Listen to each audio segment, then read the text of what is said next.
Welcome to the Amp Hour. I'm Dave Jones from the EEV blog. And I'm Lee Felsenstein from Silicon Valley. From Silicon Valley. You still live in Silicon Valley? Nominally, yes. I'm in Redwood City, which is 2 towns up from Palo Alto. And in 1968, the first few days of 1968, I drove down from Berkeley to Redwood City here to apply for my job, a job. Long story on that. I dropped out of college. For those who don't know, Lee Felsenstein, one of the legendary names in the industry, in the personal computer industry and the social media industry, a designer of a video I've done a teardown of, the classic Osborne 1, the world's first portable computer. First commercially successful portable computer. All right, I'm sure we'll get into that, but because I want to ask you about that. But also designer of the Sol computer as well, and famously, I guess, invented social media. Is that correct? Yes, that was a group operation. I didn't sit there down there. On the other hand, as my book, which we'll get to, explains, I had the idea for what was to become social media dating back to 1964 and carried that idea through, put the group together.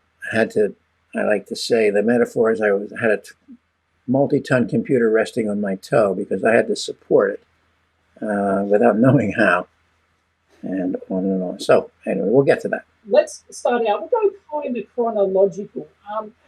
Tell us about your hobbyist background. Were you an electronics hobbyist? I definitely was. Before university? Very much so. And a ham radio guy as well, or just? I wanted to be a ham, but that required code practice. And for some unknown reason, I did not drag my friend, Murray Kaplan, into practicing code with me. We both would have been able to get licenses.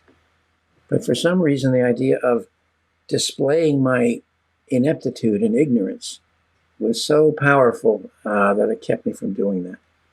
And when I finally was about to go off to college, I read a book which was basically a sort of a practice manual for getting your amateur radio license, and found out that I could have passed the examinations for the general class license, which was quite something, but for my lack of Morse code. So I got that far, but basically I was more in audio and got a little into computers in 1959. 59? What was around back then? Univac. Univac. I was in Philadelphia. I lived in Philadelphia. And Philadelphia was the center of the computer industry at that time.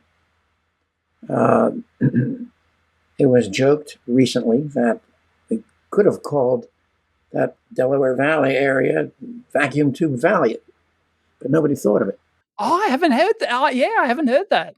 There was RCA with its Camden plant in New Jersey, cranking out millions of tubes, and they attracted a lot of engineers, very much like Silicon Valley in California. Like attracts like, industries come to be near their source of tubes and the people who know what the tubes are. And it had pretty much the electronics industry concentration there. I was a kid.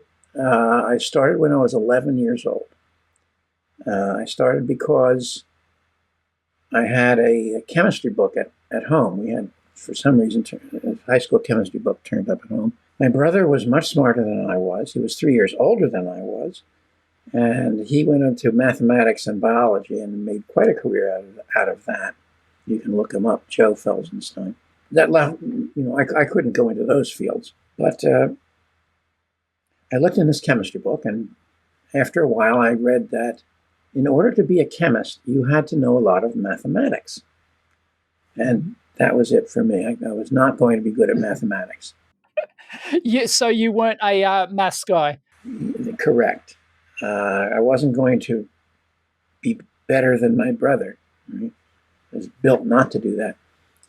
So I asked myself, what else is interesting? Okay, well, there's electricity. And so by default, I went into electricity and electronics. My brother had been given by the parents a Fillmore crystal radio receiver kit. There's only about 3 components to that. And he didn't know what or care about it. He gave it to me to keep me quiet. But I actually built it up and got it working, which meant stringing a long antenna. And presto, I could listen to radio. And in those days, that was the opening days of rock and roll, where I listened under the covers and heard it all.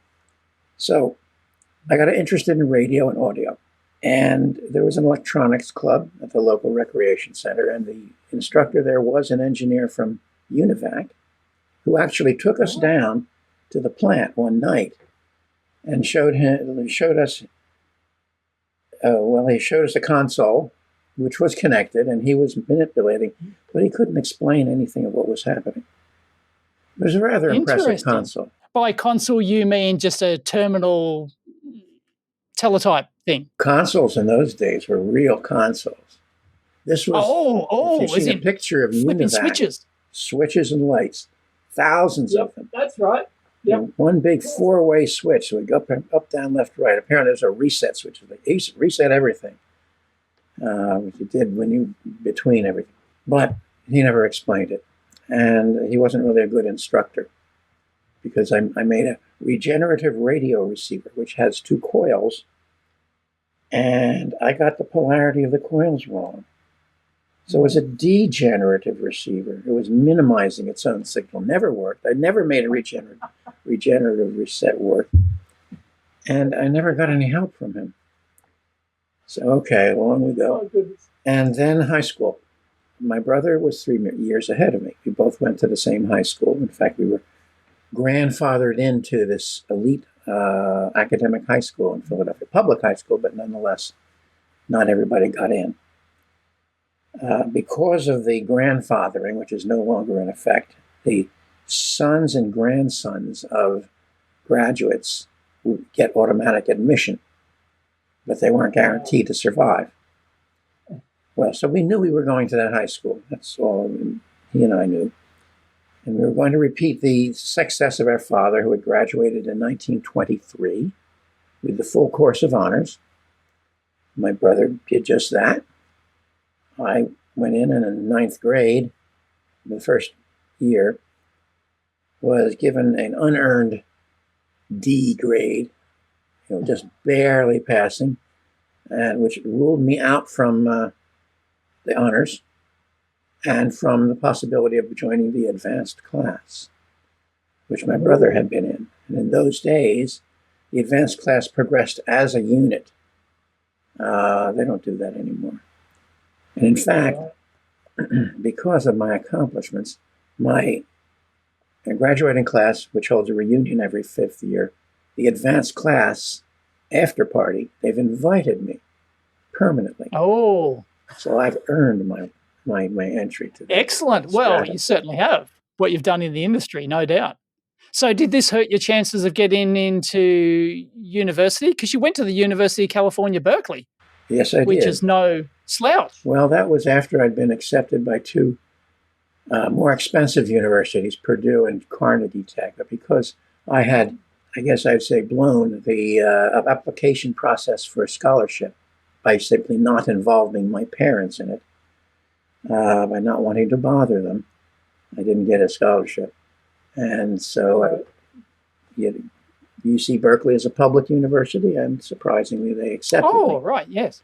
I probably wouldn't have been accepted if I'd been an in-state California resident, but they wanted to leaven the place with exotic Easterners and so forth. Exotic people from Philadelphia. That's right. Oh, that's great. So you went to Berkeley, studied electrical engineering at Berkeley? Yes, the course was nominally electrical engineering and computer science. The only computer science I had to study was one course in Fortran. But that was around 1972. No architecture or anything like that? Nothing whatsoever. So I entered, was given my roster of courses. I chose the general electrical engineering course, and not computer, which would have included software or power, or one additional, I can't remember what it is, and began my studies. And I was happy to be immersed in this huge 27,000 student campus, completely anonymous. My advisor, who had handed me the roster, could not remember me when he was asked in the future. And so on I went, and I was not only there for the technical education. I had been reading. Now, my parents were left-wing, and they had not indoctrinated me in any particular ideology, but they had made sure that I read some books that were skeptical and questioning of the way things were. And so I read many of them. I mentioned them in the book I've written. Yes. And I found another book in the library, which was The True Bohemia. That was it, which was talking about the San Francisco Bohemian or beatnik scene and how that all fit in with the University of California, because that was like a major base for it. So I got very interested, saying that this is an interesting place. In terms of thinking and thought and radical thought and things like that? Yes, that was at least possible there. And not dominant, but certainly possible. I joined a little forlorn peace march from Philadelphia to New York. I didn't make it all the way. I was working at that time. I only had a 3-day weekend. But on that, someone played a tape of radical political songs. And at the end of the tape, there was an announcement. It said, "This is KPFA and KPFB, Pacifica Radio in Berkeley, California." Oh, there was a radio station there. Your station. That would broadcast illegal songs. And that was it. I'm going there. You were in. You were sold. That was it. So I arrived in September of 1963. And there was a little group of maybe 200 underground type people, most of which students, that I had joined. And they were involved in various little demonstrations. The first anti-Vietnam War demonstration ever in San Francisco, and Madame New, sister-in-law of the president of South Vietnam, came through town, and we picketed a little bit, and that was it. But on the picket line was the poet Allen Ginsberg, who was a major figure in the beat scene. And I recognized him, So I'm hanging out with the beatniks, okay, at least in political aspect. And then the year ends, and I'm short by 0.07 grade points for a scholarship. That's going to hurt. And what am I going to do? Well, the fellow who was living with me in the co-op dorm was in this cooperative work-study program. And he told me about that. It's a jobs program, in effect. And they have their own engineering college hiring office. They have these jobs. You don't have to know a whole lot. And they'll put you on them for 6 months at a time. There are three periods at 6-month intervals. It takes 5 years to graduate, and you take correspondence courses when you're working. But you get money. And so I signed up for that. And so I went off my first work period, which was at NASA Flight Research Center, Edwards Air Force Base in Southern California. That was not in the book. Not by name, no. No. This is a whole story that it takes a couple of chapters. Right. And the book is not, because it's not an autobiography. Exactly what I was going to say. No, it's a biography of some ideas. Hence the name of the book. We haven't mentioned it. It's Me and My Big Ideas, Counterculture, Social Media, and the Future. Which pretty much covers everything, doesn't it? Yes, it does. It doesn't cover the past. Quite, surprising, actually. No, I thought it'd be a chronological, autobiological history of the development of computers and whatnot. It was certainly not. So I was taken by surprise. Pleasantly. That's probably my first review. I'll remember that. Long story short, because I didn't know enough about my parents' background, I was an innocent. I couldn't pass the qualifications for security clearance, the lowest possible clearance. And I learned something there, which came in quite handy when I had to deal with the draft, the military draft. If you want something not to happen, make sure that a bureaucrat would have a problem if it did happen. Yes. And that's what happened there. I was advised that I would be denied a clearance, so you might as well just resign now to return to school. Keep your nose clean, son, and then you'll have no problem getting back in a year or so. I was advised in those words. I took the train back to Berkeley, October 16th, 1964. On October 1st or 2nd, 1964, the free speech movement had erupted on campus with a massive sit-in around a police car that was holding an arrested alumnus who was, it's a long story. Basically, and I tell enough of it there. You can read more about it online. But suddenly, I knew there was something had gone on the campus, and seen a little photograph in the Los Angeles press that made no sense whatsoever. So I walked right into this pretty much cold. Okay, keep your nose clean, son, versus your nose can get a lot dirty on this one. And so after about a week of reading and catching up and attending rallies and so forth, I was offered my old job back on campus. My old professor employer, actually, I don't know, I guess he fired or got rid of the guy who had hired to get replace me, and gave me my job back without even asking.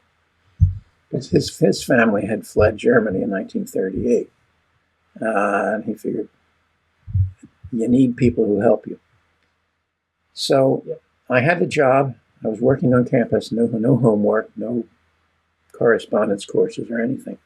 An ideal situation. And so I could participate. Well, what could I do? I knew my technical stuff. I knew some electronics, and I had a very good tape recorder, and I knew how to run mimeograph machines. I learned that at my mother's knee.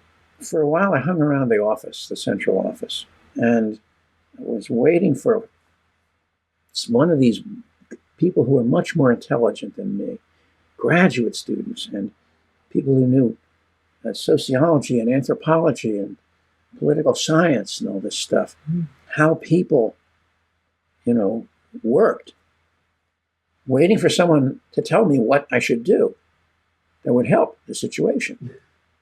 And no one did. And then at one point, a group of people runs in and says, the campus is surrounded by cops. Now, if you know the Berkeley campus, it would take a small army to surround it, but never mind. Nobody bothered with that. At this point, I went into a strange psychic state. In reality, the woman who had attached herself as a house mother there, whose father had been an engineer, asked me, can you make a police radio? Because she knew, apparently, that it was possible in 1939 right, to retune the local oscillator on an AM radio and bring the police band down in there. The police band was no longer there. It was narrowband FM, 30 to 50 megahertz. I knew this stuff, and so I knew that it wasn't possible. But what I experienced was everyone in the place turned to me and in unison said, quick, make us a police radio. Well, again, I knew what they meant. I knew I couldn't do it. And I said, well, you don't understand. It takes time. And everyone in the room in unison said, never mind about that. Make us a police radio, which was quite an archetypal situation of relationship to management. Now, at that instant, I realized that my strategy had been completely wrong, waiting for somebody to tell me what to do. Mm-hmm. I had to discover what to do on my own. Yes.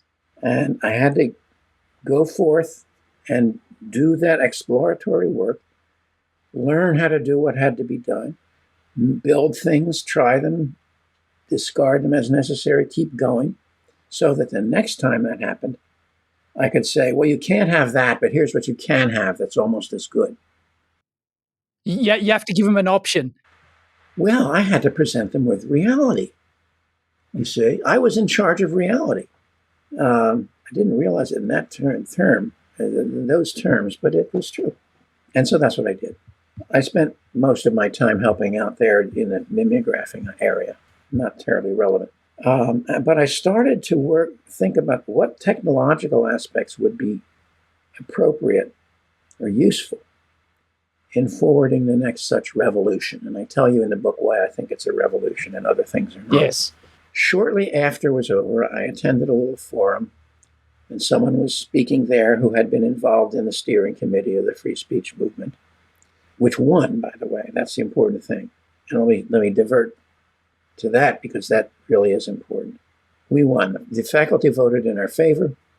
The university regents, the owners, sort of backed off and said, we do not contemplate going any further than basically your position, which is that the only limitation on political speech on campus be through the courts. That was the end of the 1964, in December 64. In January of 1965, it was amazing. We had our little strip of political table sitting out there, what seemed to be the exit to campus. It turned out not to be the limit of campus. But we had to go into the campus in order to pursue the fight, because going out was not the right way.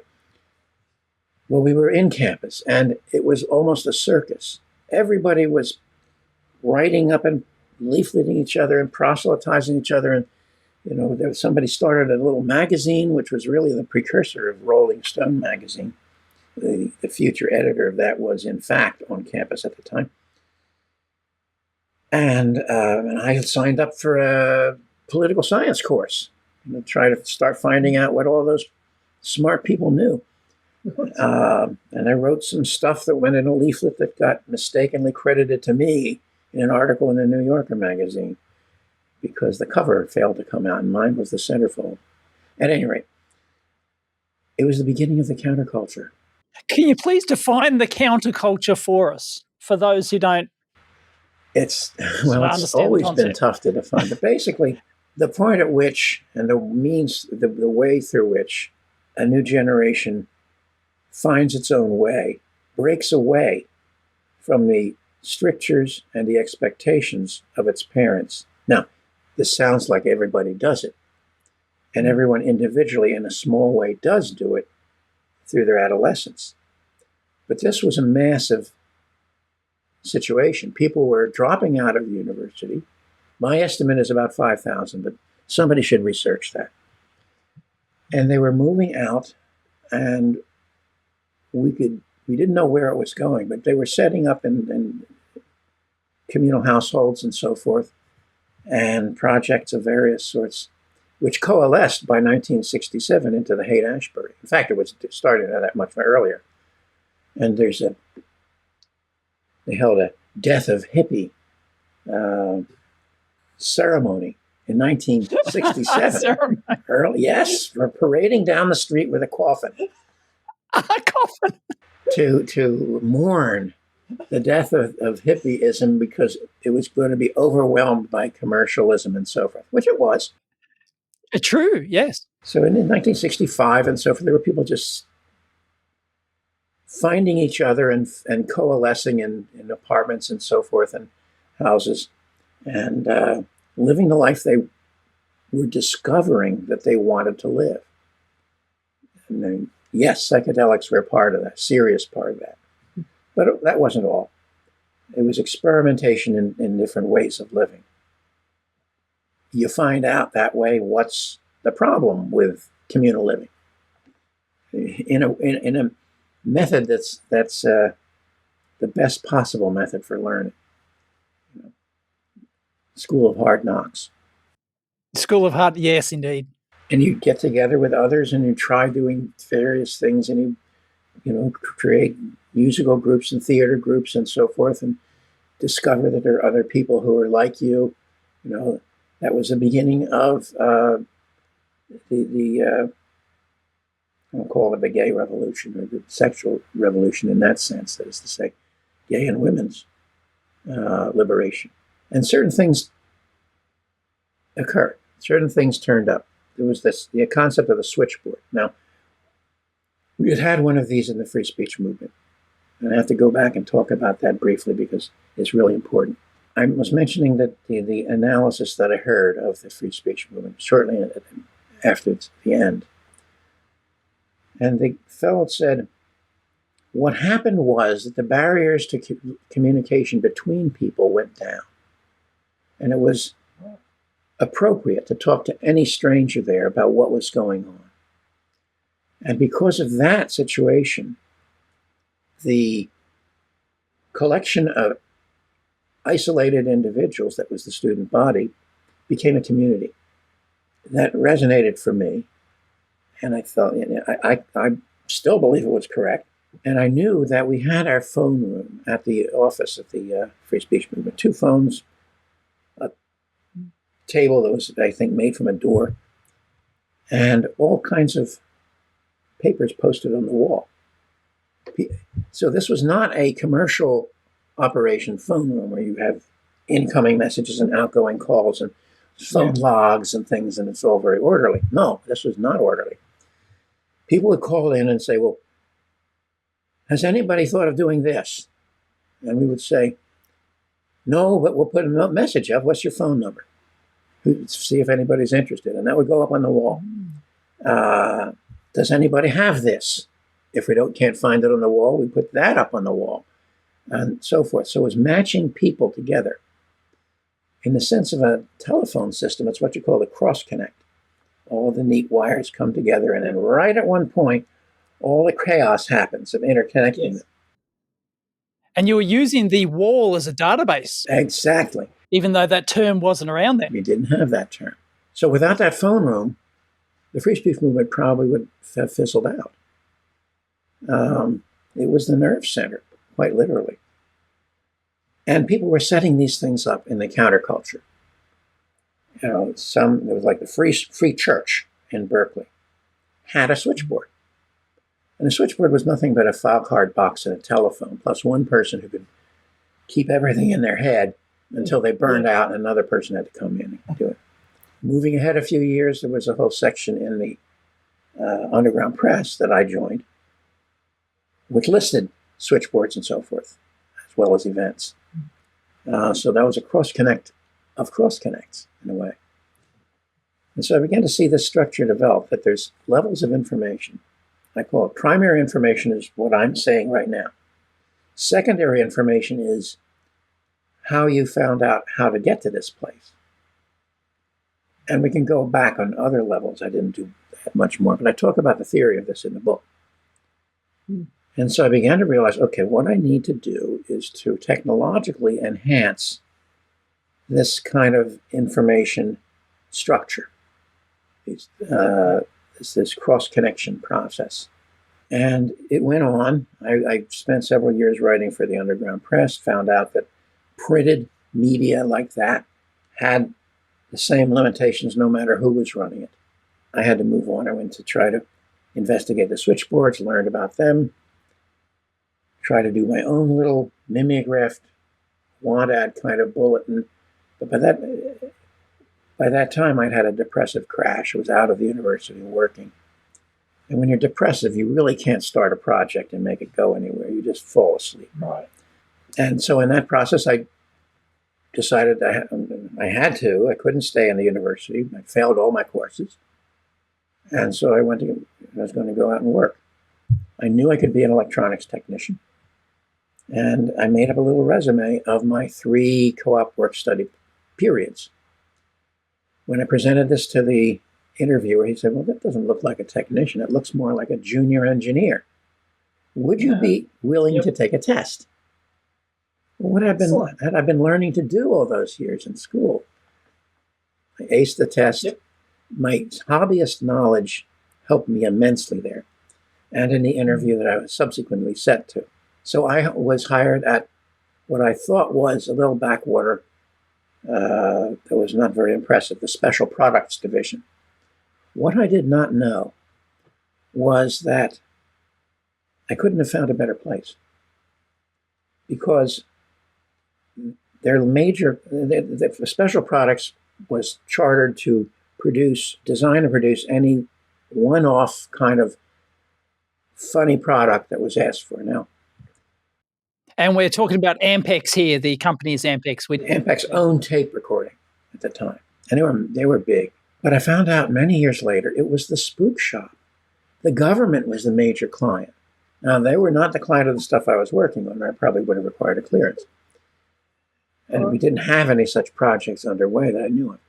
But that's the point. I didn't know about it. So I was in an environment where it was very small, about 150 people, rather than 3,000 people, which would have been a division at Ampex. Oh, wow. And it had to cover every step of design, from conceptualization to shipping and support. So I had to learn every step of the process of product development and support and manufacturing and so forth. You can't get a better education in things that you don't get taught in school. When I left, I was aware that I knew enough about electronics that I was about 5 years ahead of my contemporaries in school. So I gave myself 5 years to get fixed up and back in school and get my degree. I made it in 4.5. And when I came back in, the graduate students who were my teaching assistants saying, well, this indicates your professionalism and so forth, when I was designing a circuit that didn't work.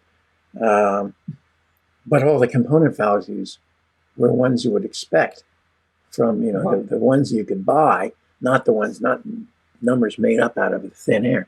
Now, by that time, at Ampex, I've been sent to learn the basic computer language.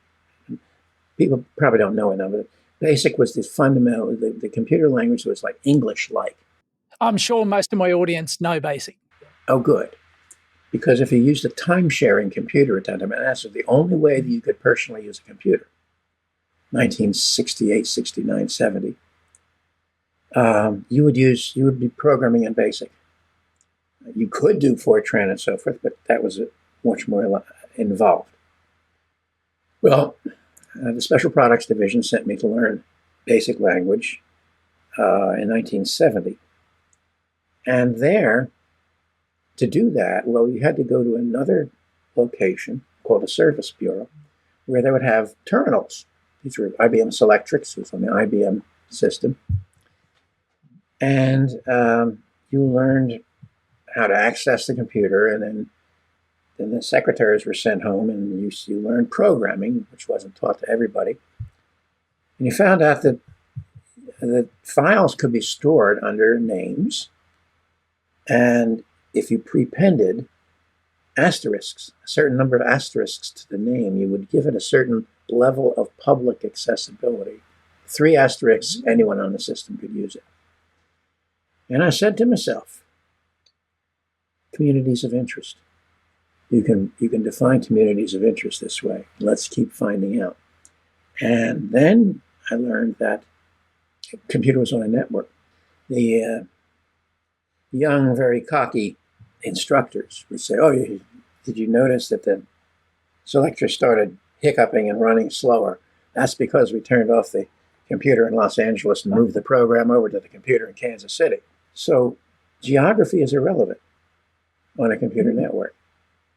You can be everywhere and yet nowhere, and you can have communities of interest. That's the technology I was looking for, a network of computers. Oh, where am I going to get a computer, let alone a network? But the universe began to organize itself in the direction I needed, and within a year, I had found a place where they had secured the donation of not only a computer, a mainframe computer, and the very same mainframe, the same serial number that had run Doug Engelbart's Mother of All Demos. Nice. Yes. Oh, that's classic. So did you see that at the time? No, I didn't know it. Right. I found it out later. On the other hand, there were a lot of people on our list of contacts. This group had spun off of a switchboard, San Francisco switchboard, and decided to become a computer resource for this counterculture, using donated time-sharing equipment. So I hear about them because somebody tells me these people have got a computer to do the stuff you've been talking about, and turn myself in, basically.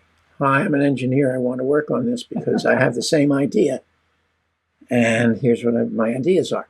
Well, they were a counterculture organization. You didn't have to pass any examinations for them. And they had somebody who had been a maintenance technician on this computer and said that he'll teach you about how the computer works. Well, he didn't, because he disappeared the day the computer was installed and showed up months later, very casually. Well, I'm here now. That's the kind of thing an addict does, as I had found out. Oh. He disappeared.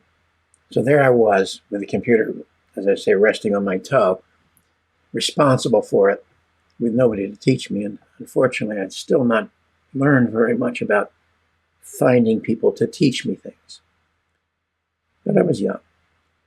So anyway, I set up a project, along with getting the computer running and keeping it running, to set up a bulletin board of some sort, or at least to write the software for a bulletin board system. Now, it's not the BBS systems that we know of, because they're running on personal computers, little, 8-bit wonders. This was for a real mainframe computer with a big disk, like 120 megabytes. Think of that. That was huge. Back, what year are we talking about? 1972. That was a big one. So that's huge. We made it all run, and we were visited by Richard Greenblatt, who was one of the MIT hackers, stars. Yep. And I remember him standing in front of the computer room door and saying, let's build let's build a database system in 24 hours, arms spread wide. And, that was the start of it. They didn't get it done in 24 hours, but that was the first hackathon. You could say that. The MIT hackers have been holding hackathons, in effect, for years. Oh, right. You read about that in Levy's book, Hackers. Hackers, the Heroes of the Computer Revolution, Stephen Levy. Yeah, excellent book, by the way. Highly recommend. We can go into that later. I have 46 references in the book. Yes, you do. I've read it. That's where I first heard of you, actually. Ah, well, I'm glad somebody heard of me. Published, what, mid-80s? 1984 was the nominal publication date. Yep. Yeah. And I gave the author, Steve Levy, the whole concept of the hacker ethic. And he put it in words. So a lot of the credit really devolves upon him. So we had this information retrieval system. And we knew there were these switchboards out there that we had, in effect, come from. We hadn't maintained contact with them. And so when we felt we were ready, we went to them, and they had a meeting, and they said, hi, it turned out that we were a vague rumor.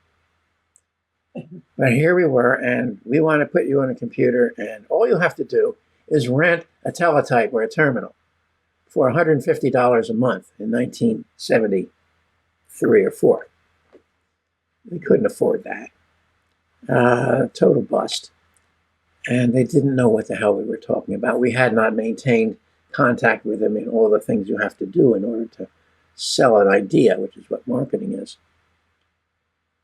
And so there we were. We had our information retrieval system. It was a good one. It did not require pre-definition of keywords. You defined them as you entered them. And the computer was certainly up to the task. So I had brought in a fellow named Ephraim, E-F-R-E-M, Lipkin, as a systems programmer a few years before. And he went off to a meeting with the reference librarians in the county, or the various counties in the Bay Area. And these are the librarians that deal with interlibrary book loans. He explained what we had, and they said, well, it looks like you have a library with shelves, but no books on the shelf. Why don't you put some books on the shelf and see who's interested? Oh, Right. when he came back, he said, I've been thinking about this, and what if we put a terminal out in public?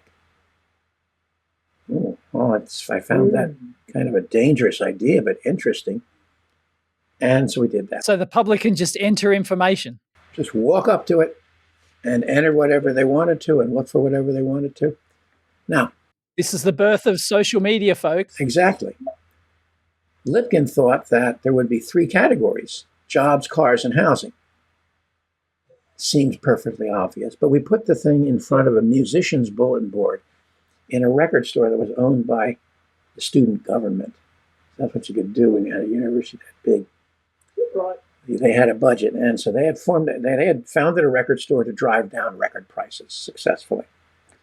And all I had to do was talk before the student council, make my case, and they said, "Hey, sounds like a great idea. Go do it." You know what to say. How much money is that? Do we need insurance and so forth? So we set it up, a teletype in a cardboard box that I built with urethane foam in it to muffle the sound somewhat. 2 holes in the front to stick your hands into, and clear vinyl flap where you could Velcro it open and bring out the paper that you just printed, and a modem and a phone. We made 1 phone call a week. We situated the phone on the telephone system, so that was a local call to San Francisco, where the computer was, and waited. We did not announce it. So this was at the end of a hallway. Students walked up a flight of stairs, down a long hallway, and then there was a door to the record store. And there was a musician's bulletin board along the side. And we would say, would you like to use our electronic bulletin board? We're using a computer. Now, I had felt that easily half of the people coming in would say, a computer? No, heaven forfend. I want nothing to do with it. What did people think was a computer back then? What idea, what concept did they have when you said the word computer in the early 70s? I don't really know, because most of them would only have been introduced to computers through punch cards. This wasn't a punch card system. But that's the only place they got to see what a computer looked like, or what a computer's input looked like, an output, and of course fan-fold listings, but few people saw those. There was time sharing that started in 1965 at Dartmouth. And so some of them had encountered teletypes. Now, a teletype, teleprinter, required like 1 pound of force on the key to make it go. So it was bang, bang, bang, bang, bang, bang. And it had a paper tape punch and reader for its database. Kids could, there were a few places which include, I think, maybe by then, it included the Lawrence Hall of Science, which is up the hill from Berkeley. That's in the Lawrence Berkeley Laboratory. It's like a little science center. And kids could go up there, anybody could go up there, and for 50 cents an hour, they could use exactly that, time sharing. And so there were a few games that ran on BASIC. But I must say, I mean, they wouldn't know much at all. This was their introduction. There was this thing with a keyboard, and you could put your hands in it and use it, and something would happen. That's about all they knew. But there was the myth of the computer. We're using a computer. Click. The myth was actually better than we thought. So rather than reject us, everybody except one person said, oh, can I use it? Because they could see the seat in front of it was empty, and there were 2 holes for your hands. So they did. And all the musicians' traffic apparently came off the paper bulletin board onto the better technology. And I saw some musicians clearly stoned out of their minds, but doing excellent searches on that stuff, because that was their daily bread. And all manner of items began to collect. Now, we stimulated this a little bit by seeding some questions on it. And one of the more important ones was the bagels dialogue. Bagels, toroidal rolls of Jewish ancestry, were a New York or East Coast phenomenon. I had eaten them while growing up in Philadelphia. But in San Francisco, they were, exotic. So one of our people put in a question, where can I get bagels in the Bay Area? And they got 3 responses, 2 of which you would expect, literally telling you where there were stores where you could buy bagels. Third one was the winner. If you call such and such a number and you ask for such and such a name, an ex-bagel maker will teach you how to make bagels. Ooh. A learning exchange item, which had been postulated by the guy who wrote the book on it, Ivan Illich, in 1970, a book called Deschooling Society. But this was a proof of concept. And I don't know that anybody did ever learn to make bagels, but there it was. The information was there. The connection to the information was there. Yes. And of course, we knew that we could not, through the computer, handle all of the actual information transfer, the primary information. So it was designed to handle the secondary information, type your contact information. And that worked very, very well compared with what anybody expected. So that ran from August of 1973 at that location till I think January of 1975. Then we moved to another location and a video display terminal. We were underway. By we, you mean your company? The group. It was a nonprofit corporation, and we were just a amorphous group within that. We moved ourselves out in 1974 or 75. Anyway, we basically, in sometime in 1975, we closed the system down because we knew in order to get it further, we weren't at the limits of anything. We knew we wanted to use newer technology. So we were using this 1967 computer, and things moved pretty fast in computers. So by that time, there were mini computers, Digital Equipment Corporation, PDP-11, and so forth. That's what we wanted. And so we figured we will step out of this and form a little group. We formed a nonprofit corporation and started working on the software that we would need. That took until 1983 or 84, more than we thought it should. And with the help of Steve Wozniak, who gave us a very generous grant when we were ready to get going, we were able to start a multi-terminal system in 1984 in Berkeley. Wasn't the company about to go under at that point and bailed you out? I think I read that in the book. Well, yes, we had a minor we had a cash crisis, and I had to. Right. Steve Wozniak had seen our system in 1983, and this is all captured on video. He says, this looks great. If you need any grants or anything for it, let me know. I'll give me a little proposal, and I'll give you some money. And our jaws all drop at that point. Well, a bunch of intellectuals can't do a 1-page proposal. We made an 8-page proposal. Steve Wozniak looked at that and said, I'm not going to read all that. And made himself scarce. So after a certain amount of time, conflicts developed around the lack of money. And I called up Wozniak and said, they're starting to eat each other. You need to give us the money. And he said, well, come down and pick up a check. Got in my car, ran down to Cupertino. He wasn't there when I got there, but he had left a check for double the amount he'd promised. So that got us through. And like I said, we opened the second system on a type of mini computer, not the one we actually wanted. And we were underway. And that one ran for 4 or 5 years. And we then in a single location or in multiple locations? Multiple locations. We were in the co-op supermarkets, and there were 4 of those at least, plus a few other places. A little Latin American cultural center from Chilean exiles called La Peña. So we are truly talking about the first digital social media here, aren't we? Right. but only in select locations, but the public could just walk up and use social media. And while doing terminal maintenance at that Latin American Social Center, I heard somebody tell someone else, that's the people's computer. So for an old revolutionary like me, that's very gratifying. Because average Joe didn't know about the bulletin board systems or ARPANET back in there, and you had to be in academia or something. Right? Well, you had to be a computer person. Or a nerd, yeah. Yeah, right. I mean, that's one thing that was very important for us, was this had to not seem to be, for computer people, where you had to learn arcana and so forth and speak the language and so on.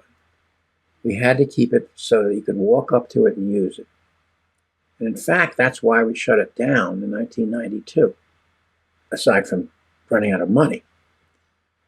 We could have, at that point, gone to a dial-in situation, but that would have made it completely different. First of all, the people using it would all have computers in their homes. And who had computers in their homes in 1992? Not all that many people. They all wanted it. But the World Wide Web was only 3 years away at that point. Well, did we know that? No, exactly. Yes. It hadn't yet happened for us. Nonetheless, one possible alternative future would have been taking it there, commercializing it. And as I point out in the book, once a system gets commercialized, development stops on it. It stays in that form. And I analyze some of this, like Craigslist.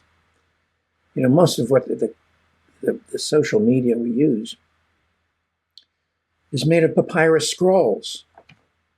Think of what you're doing when you're scrolling down the screen. You're scrolling a papyrus scroll. And you can't jump from one place to another. That's Ted Nelson. He was working on how to do that. You have to furl the scroll back up again, get another scroll out, open it up, go down to the place where somebody said you should look, and maybe you can find it or not. In Facebook, you can't find it. It's found for you. So it hasn't gotten very far technologically out there in commercial land. And we wanted to take it to where it could go. So we had, by that time, the third system, which was implemented on PCs. And these are base level 4.77 megahertz PCs with one floppy disk and a monochrome monitor. And those were the terminals on a network. We created a browser for text. So you could, without getting online, compose a message on the screen. If you wanted to type the letters in randomly, you could, because it would take what it saw on the screen and send it out. But also it was worked through exchanging packets and so forth. It was a very modern system. And I want to do number 4. And I have some good ideas, I think, on the user interface. The back-end problem has largely been solved through mobile phones. Yes. So we really are decades and decades ahead of where we were at that point. At that time, it took us 6 months of programming in the C language. It's a bit-level language. It's building a module from the bottom up to create that software.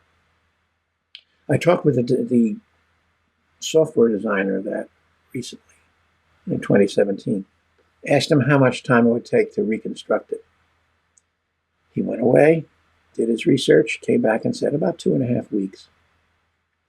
And that's because of the open source software that's available. That's been a revolution. It's almost infinite, yeah. Yeah.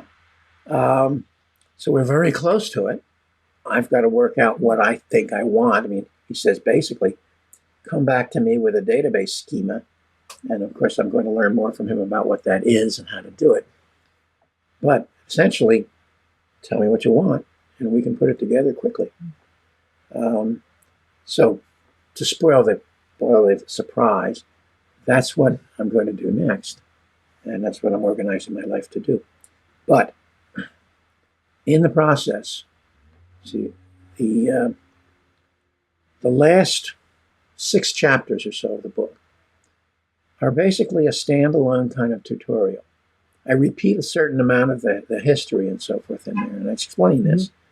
You know, that you're going to find some things repeated in there that you thought you'd already read, and you have read it, but that's because in the future we may want to publish this separately. So I talk about the theory of community, theory of society, not total society, but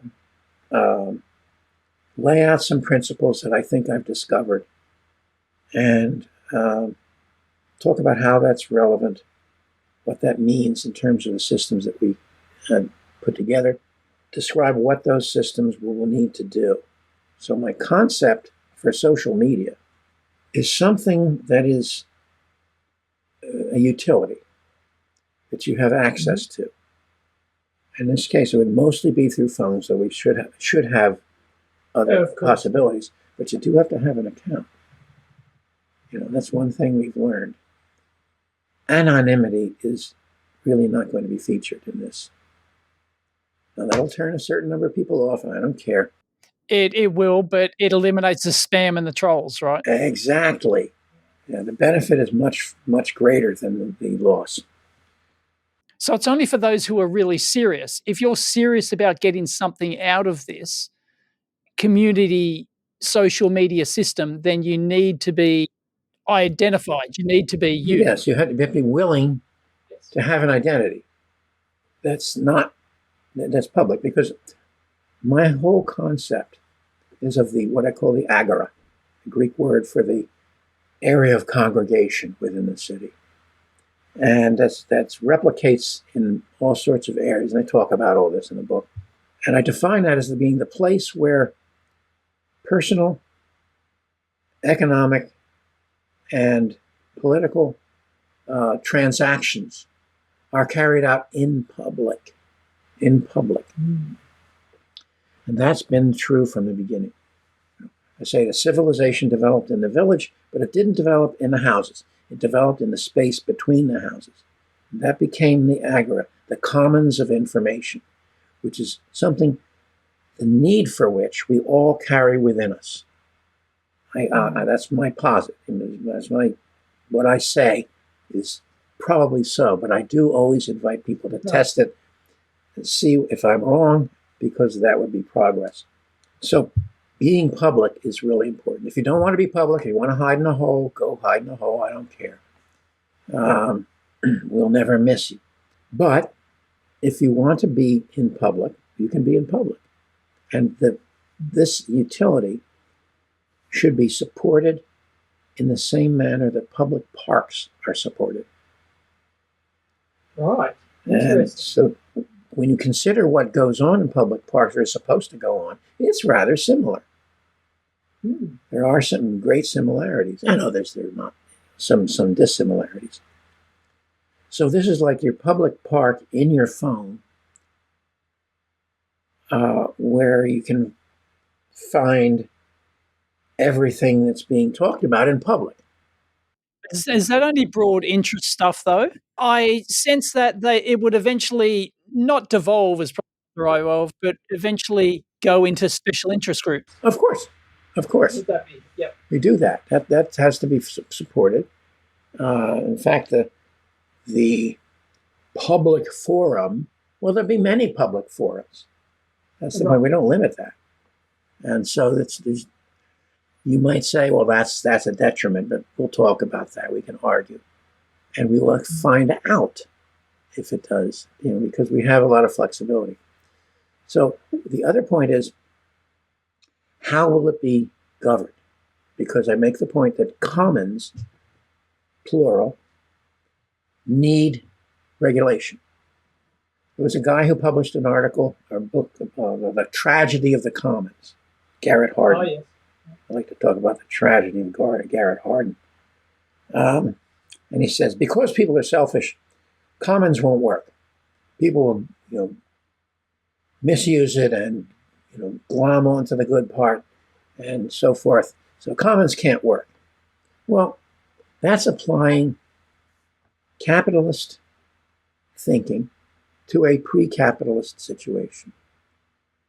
Commons, like fisheries, work, and they know that they require regulation. They choose their own regulators, and if they're not working for the benefit of everybody, they'll choose another regulator. And this is the way you have to manage a commons, a fishery, or whatever it is. So this is the commons of information. Who are the people who are likely to be the best custodians of it? I say right now, librarians, or people with that level of training. Well, they've got nothing else to do these days, do they? But they've got the mentality. They've advanced quite a bit in terms of library science and the conceptual part of it from the time when we first encountered librarians as children. Right. But the way I see this, the system will have to have people seated within it. And the function of these people, the term that was originally given was gatekeepers, but it's not quite that. You'll have to come up with a different term. They're there as a reference source. So I guess they're librarians. When you think, well, I don't find much of what I think I'm looking for. So who can I ask? What other things I should look for? And these are the people. And you would subscribe to them. There'd be a micropayment system built into the system. And so, yes, you would have to maintain a little balance, and it wouldn't be too much. And they get a little money for every time they get asked and answer a question. And yes, there would be, in fact, journalists circulating through the system. I originally thought of them as the inspectorate. But a German professor, Bernhard Porkson, P-O-E-R-K-S-O-N, Thuringen University, pointed out in a book, Digital Fever, that what's missing in social media these days is journalism. And I had been a journalist for one point, and I just never made the connection. So kudos to him. So we'll have the journalists, we will have librarians circulating around and accessible. And you can ask several people for suggestions, and they can contradict each other, and good luck, you'll work it out. But you won't be left all alone, unless you want to be. And the user interface is going to be quite a bit different from papyrus scrolls, because a few years ago, we invented the book. And a book is a multidimensional structure. And these books, since they're not bound down to being on paper, can be quite multidimensional, as I'm sure Ted Nelson could tell you. So that's where I think it's going. That's where I want to go. Okay. And I've got maybe 10 years. And that's what you're working on at the moment. That's as soon as I get this book all set up, I'm the publisher. And by now I'm thinking maybe it's worthwhile skimming off some money for somebody else to be the publisher. We'll see. Maybe I can unload it. But it doesn't matter. This is still the first stage of getting distribution and so forth. But in fact, I can't wait to get to it. And okay, I may not design many more electronic things, but that'll go back to being my hobby. Excellent. Well, I hope it works out. So do I. That's very interesting. Can we change tracks for a minute and talk to my audience, my engineering audience? It's about, computers, hardware, electronics, engineering, all that sort of stuff. Your first job at Ampex. What was you were talking about VHS? Ampex invented the VHS. Ampex at the Special Products Division. Before I got there, they had developed the VHS recorder, and this was designed. It was done for the government, and it was for surveillance. And they were flying plywood drones over the Soviet Union to video, sensitive military sites. So they needed a recorder. Who did they go to? Ampex had invented the video recorder. And so, the cartridge that you push the door down, and then when it's done, it pops out. Well, for those recorders, it popped all the way out to a parachute. It was dropped from the drone, which then went on to run out of fuel over the ocean, and was snagged by an airplane And that all makes sense, doesn't it? It didn't really make sense to me when I saw the pop-up. What is it? And then Ampex had no idea what to do with it once the contract was done. And I've heard this from some Ampex former executives. They really didn't know. So they gave it away to Japan Victor Corporation, JVC. And it became the JVC. Just gave it to them. There was no monetary... Apparently not to hear of it. Or there might have been some trivial little one-time payment or something. But they really blew that one. On the other hand, wow, JVC was a different kind of company than Ampex was. But it's an interesting lesson. Now, for my job there, I was designing analog electronics for high-speed tape duplicators for the first 2 years. And that's where I learned how engineering is done, how things are documented, and so forth. And then I dropped out because I was in depression, and one of the things you do is you drift around, you move around, and hope that things will be better elsewhere. Ran through my money, dropped back in at the beginning of 1970. By that time, they had gotten a contract for an instructional system, audio-video information retrieval system.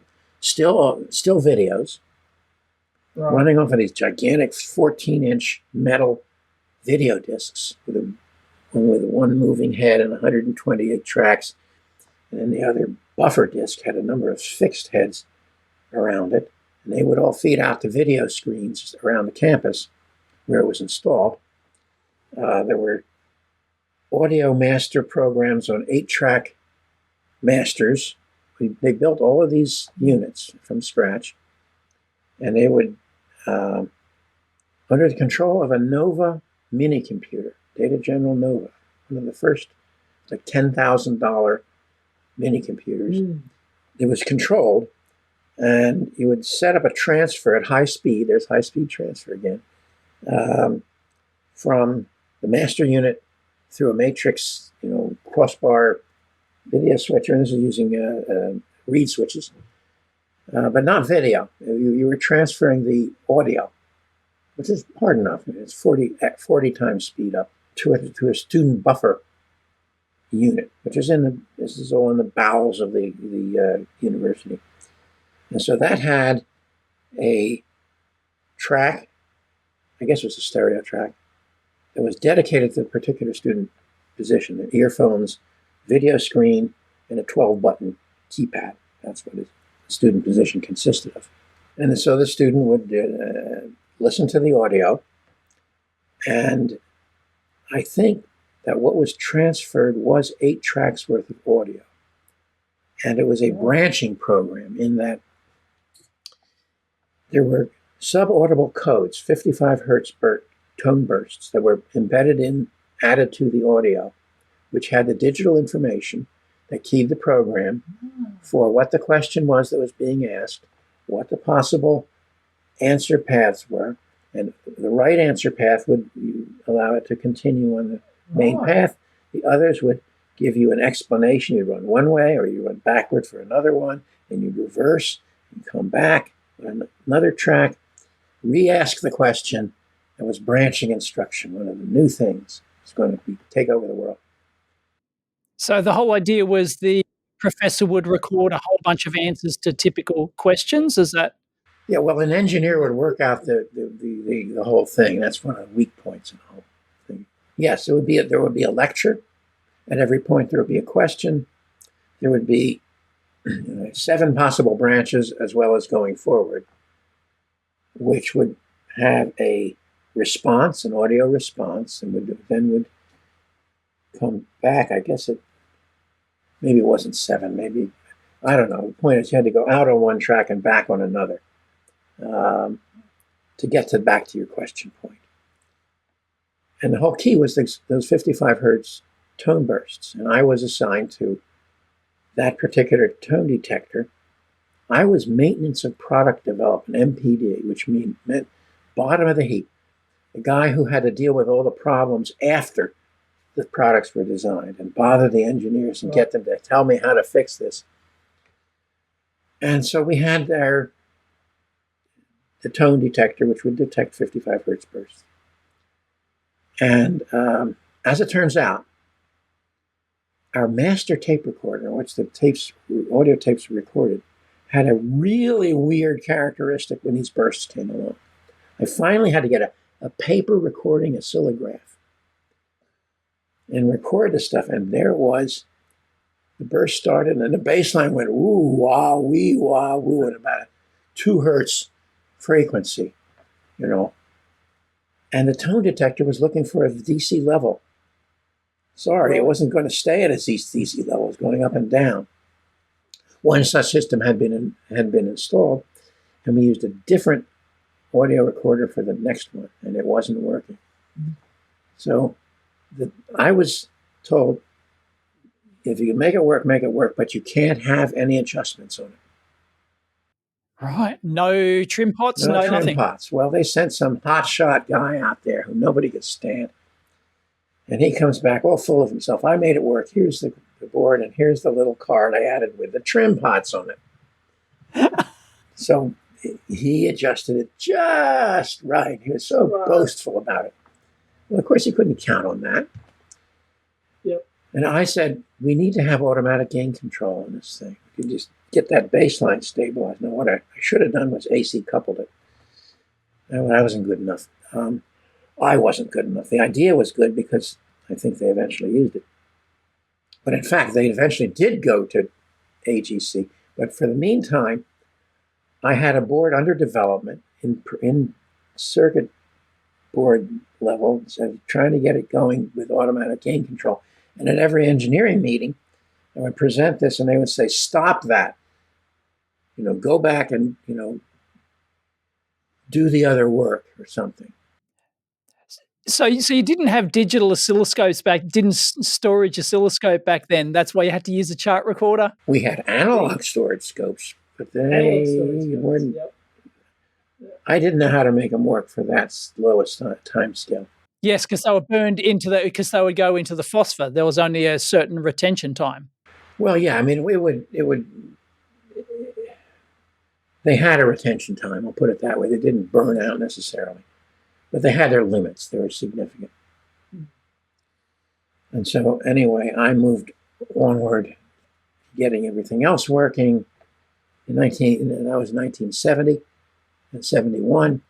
In 72, I was out of Ampex back in school, and then graduated in 6 months. So I went back to razz them and find out what was going on, By that time, Ampex had entered a serious decline in its fortunes, and that whole project was moved into Videophile, which is another division of theirs, where they were using videotape to store digital data. And that's where Atari came out of. Ah, yes. So I went down to that place. So Atari spun off from Ampex, kind of? Kind of, but not officially. People just left and started Atari. What was his name? Nolan Bushnall. Nolan Bushnall, that's right.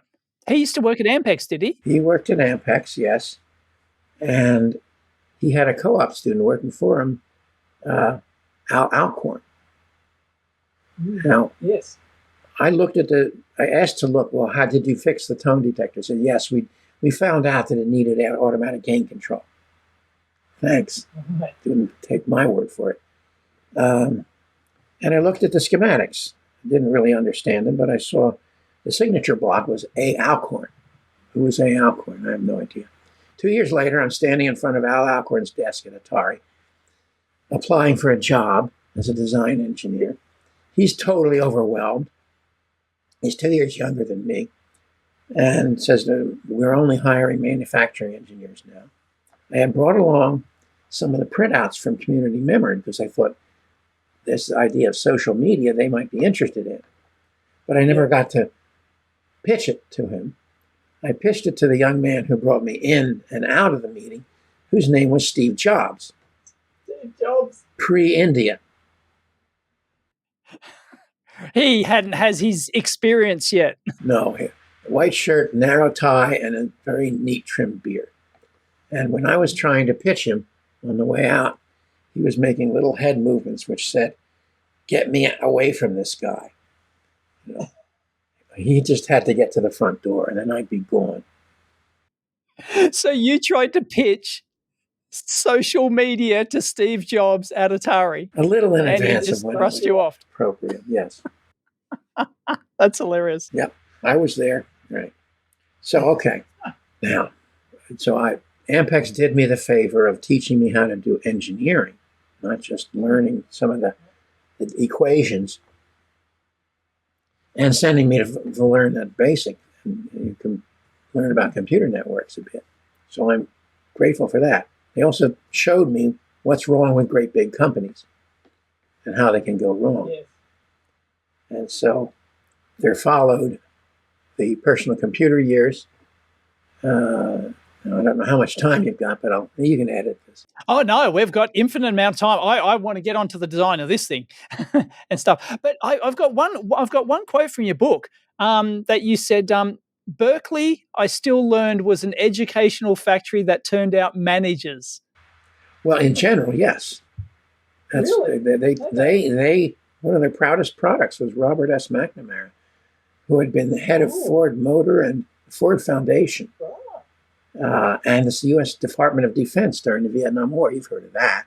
Right. And so that's the sort of person that they, really, where's their top Even payer. the engineering school? Even the engineering school at Berkeley turned out managers? Because I thought they were top-notch. Not so much. No, okay, you're talking Berkeley in general. Berkeley in general, right. College of Letters and Science. Engineering was slightly different. And in fact, at the time I was there was this feeling that was among the professoriate that we engineers can engineer society if we get the equations right and so forth. And so there were little hints of that going on. But the undergraduates, we were just mulch for the whole process. Oh, that's great. And so we learned the transistor equations and so forth and so on. Yep. Somebody said that in order to graduate from engineering, and certainly electrical engineering, you had to solve the same differential equation 3 times and multiply 2 complex numbers. And by God, they were right. I completely failed to grasp matrix mathematics. Oh, really? And at some point, years in the future, that might have been useful to me, but I could get out. I escaped with a C average, just like my high school average. But when I graduated in my electromagnetic fields and waves class, the professor is asking, "Now, what do you think the next thing is?" And I raised my hand. He said, "Well, I know you know." So he wasn't going to call on me. It was a crystal detector, a radio. So I was, I felt pretty good about that. And in fact, there was one professor there, Otto J.M. Smith. Oh, Otto Smith, is that he did the textbook, didn't he? I'm sure he did. I had him for automatic control, math, and so forth. And he used, and this is going to go over the heads of some of the people, S-plane representation. My audience will understand this. Okay, for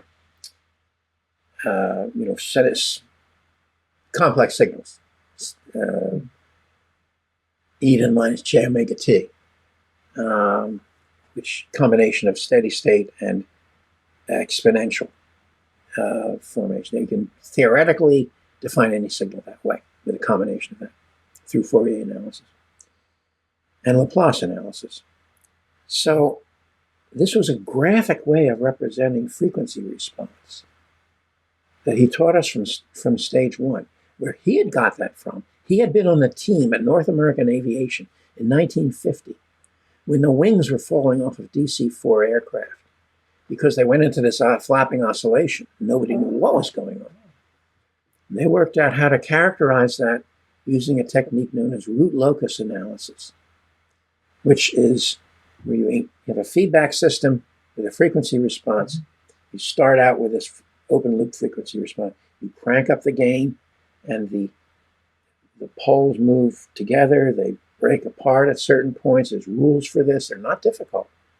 And they go in trajectories. And if the trajectory moves into the right-hand half of the plane, your wings fall off. It goes into uncontrollable oscillation. That's the positive exponential. So it's divergent. At any rate, it was very easy to grasp this stuff. And so we went forward, and I learned how to design basically analog computers, which are essentially feedback systems, Yes. to control with the appropriate, within appropriate parameters, overshoot, undershoot, oscillation, things like that. When I get out, first I took this and flunked it before I crashed out of school. I was already in depression at that point.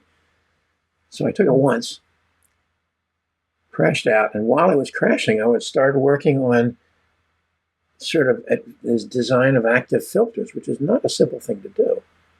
Mm-hmm. And got a certain distance, stopped. 4 years later, I had gone through enough psychotherapy and gotten my head back together, gotten out of depression sufficiently to re-enroll. Smith was the only professor who had given me an incomplete, not an F. And the upshot was I had to take his course over again, as well as all the others. But we got to talking, and he became my advisor. And basically, as soon as I graduated, I was able to design active filters. He hadn't really taught me that, but he taught me the basics so that I could see that, well, I need this kind of graphic structure on the S-plane. Now that pole at the center, that's an integrator. That pole out there, that's an RC circuit. We put that in the feedback loop and see how we can do that. And we can have independent gain and so forth. I developed a circuit that I call the bridged T. And one of these days, I'm going to publish that because I haven't seen it around. I've seen it show up in other forms. Right. And it's an easy thing to design. And so I designed a modem in 1973. I graduated in 72. We needed modems at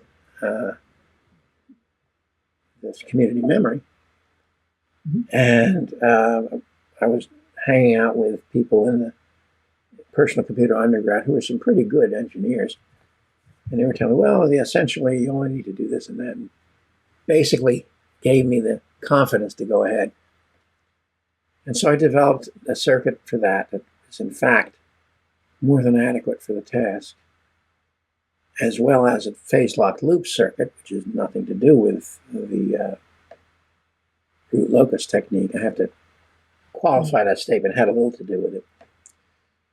But because I wanted the modem to be able to read data off of cassette tape, and I'd had 4 years learning what can go wrong with cassette tape, Right. I realized that, okay, we have to have a variable reference. And we could do that if we paid attention to the data that was coming through. Now, when you design a modem, it has to be supposedly, agnostic about as to data. Data agnostic. That's the word I was going to use, yeah. So I violated that stricture. And I said, we're going to be sending this thing asynchronous serial data. It will always return to marking condition, low level, between every character. And if we made a reference that would swat it down and charged up on a capacitor, swat it down the next time, we could make it work. And we did. We made it work. Brilliant. This is the famous Pennywhistle 103. Pennywhistle modem. Right. Yep. Why was it the 103? Because it met the Bell 103 standards. Oh, of course. 300 baud, full duplex. And that's the 103 part. The Pennywhistle part is from my childhood in Philadelphia. Benjamin Franklin, the story of his wasting money on a penny whistle and being reproved for it and therefore becoming very, very penny pinching. We were all taught that in elementary school. And I thought of the amateur radio term for a very low transmitter, low power transmitter was a peanut whistle. And so I figured, Well, I can try calling it the peanut whistle, but nobody's going to understand that. Well, peanut whistle, Pennywhistle, Ben Franklin. Okay, let's put that in there. It sounds more poetic. So that was the modem. And it was suitable for use as a kit because no adjustments. At least on the receiving it. There are adjustments in the transmitting it. But you could do that with an oscilloscope. So was this published? I can't remember. July issue of Popular Electronics magazine, 1976. That's right. That's our national bicentennial. So that drove down modem prices massively, from $350 to $100. And I'm very proud of that. And I made money on it. Sold as a kit. Who sold the kit? Was that you? Did you sell it direct? No, I didn't sell it. A guy named Marty Spergel, Martin J. Spergel, M&R Enterprises. Really just a kitchen table and garage operation on his part. He was selling kits of parts for popular electronic construction projects. And he was at the first meeting of the Homebrew Club. He handed out an 8008 processor chip to establish his bona fides. And soon thereafter, he came to me and said, "Give me a computer to sell." Well, I didn't have a computer, but I had this modem, which I designed in 1973. And that was good enough for him, and it was a good project for him to start on. He found the rubber cups. He always considered himself the junk man. He knew where parts could be had, do the social engineering to find these things. So it worked out very well for him and me. And he became quite wealthy, not from the modem, but because he was the only one who had the guts to risk selling RF modulators for TVs that would plug into Apple II computers. There was a place for them, but Apple wouldn't touch it. And why not? Because of the regulatory problems. FCC was always contacting Marty Spergel and saying, "We have a complaint, ... And he says, "Yeah, well, show me the complaint." And he fought back, pushed back on them. A company was going to play it safe, but he was just one man and his wife. And he made it go. He was able to sell the Supermod, SUPRMOD, which were modulators he bought in the Far East and was just reselling. There wasn't much engineering or any engineering to them. But that was separate from me. I didn't get any money from that. He got the money, and he made out very well, and I'm very happy that he did. We needed terminals for community memory. We needed display terminals. And we tried renting one with a service contract, and it turned out the service tech did not know what he was talking about. So we got very sour on that. That was September or thereabouts of 1973. And at that day, in September, in Radio Electronics magazine, a magazine aimed at radio and TV service technicians, an article appeared called "The TV Typewriter" by one Don Lancaster. Yes, Don Lancaster, yes, classic. You say this was the start of the personal computer revolution, possibly? I call it the opening shot of the personal computer revolution because the magazine didn't want to waste space printing all the construction details. They figured only about 20 people would be interested in that. So have them send in a self-addressed stamped envelope and $2. And we'll send them, go away, they'll come back. 10,000 people sent in their money.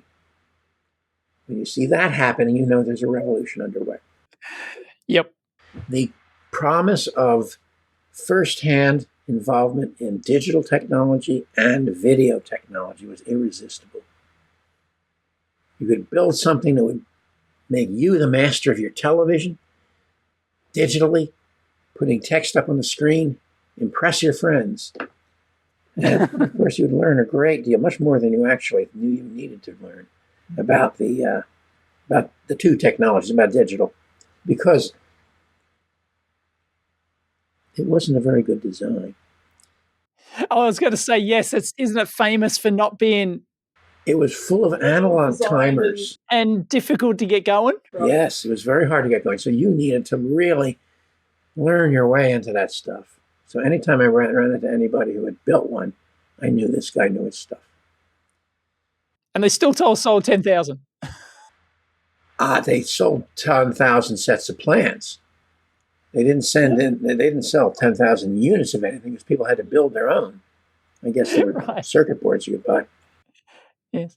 Because the schematic wasn't published, was it? Or something, or the actual, it wasn't a full construction It article, was wasn't. it? That's the So point. you had to, you're buying the plan. You buy the plans, and you got this big fold-out sheet with a schematic on it, and I don't know what all else. I saw it, but I didn't want to see it.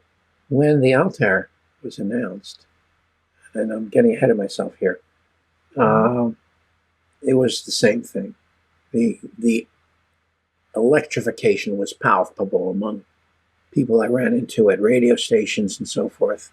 The potential digital underground, which was analog at that point. Now, let's move back on. Where did I get to? Lancaster told me that the next one he would do would include random access memory because his was designed around shift register memory, recirculating memory. Little tiny chip, one input, one output. So it was a FIFO buffer, basically. Correct. First in, first out. Yes, right. First in, first out. Yes. Just a sequence of flip-flops. And the data went around and around, and you had it. It was synchronized with the display of the raster, the beam on the screen that painted the image. And if you got everything right, you had counters upon counters.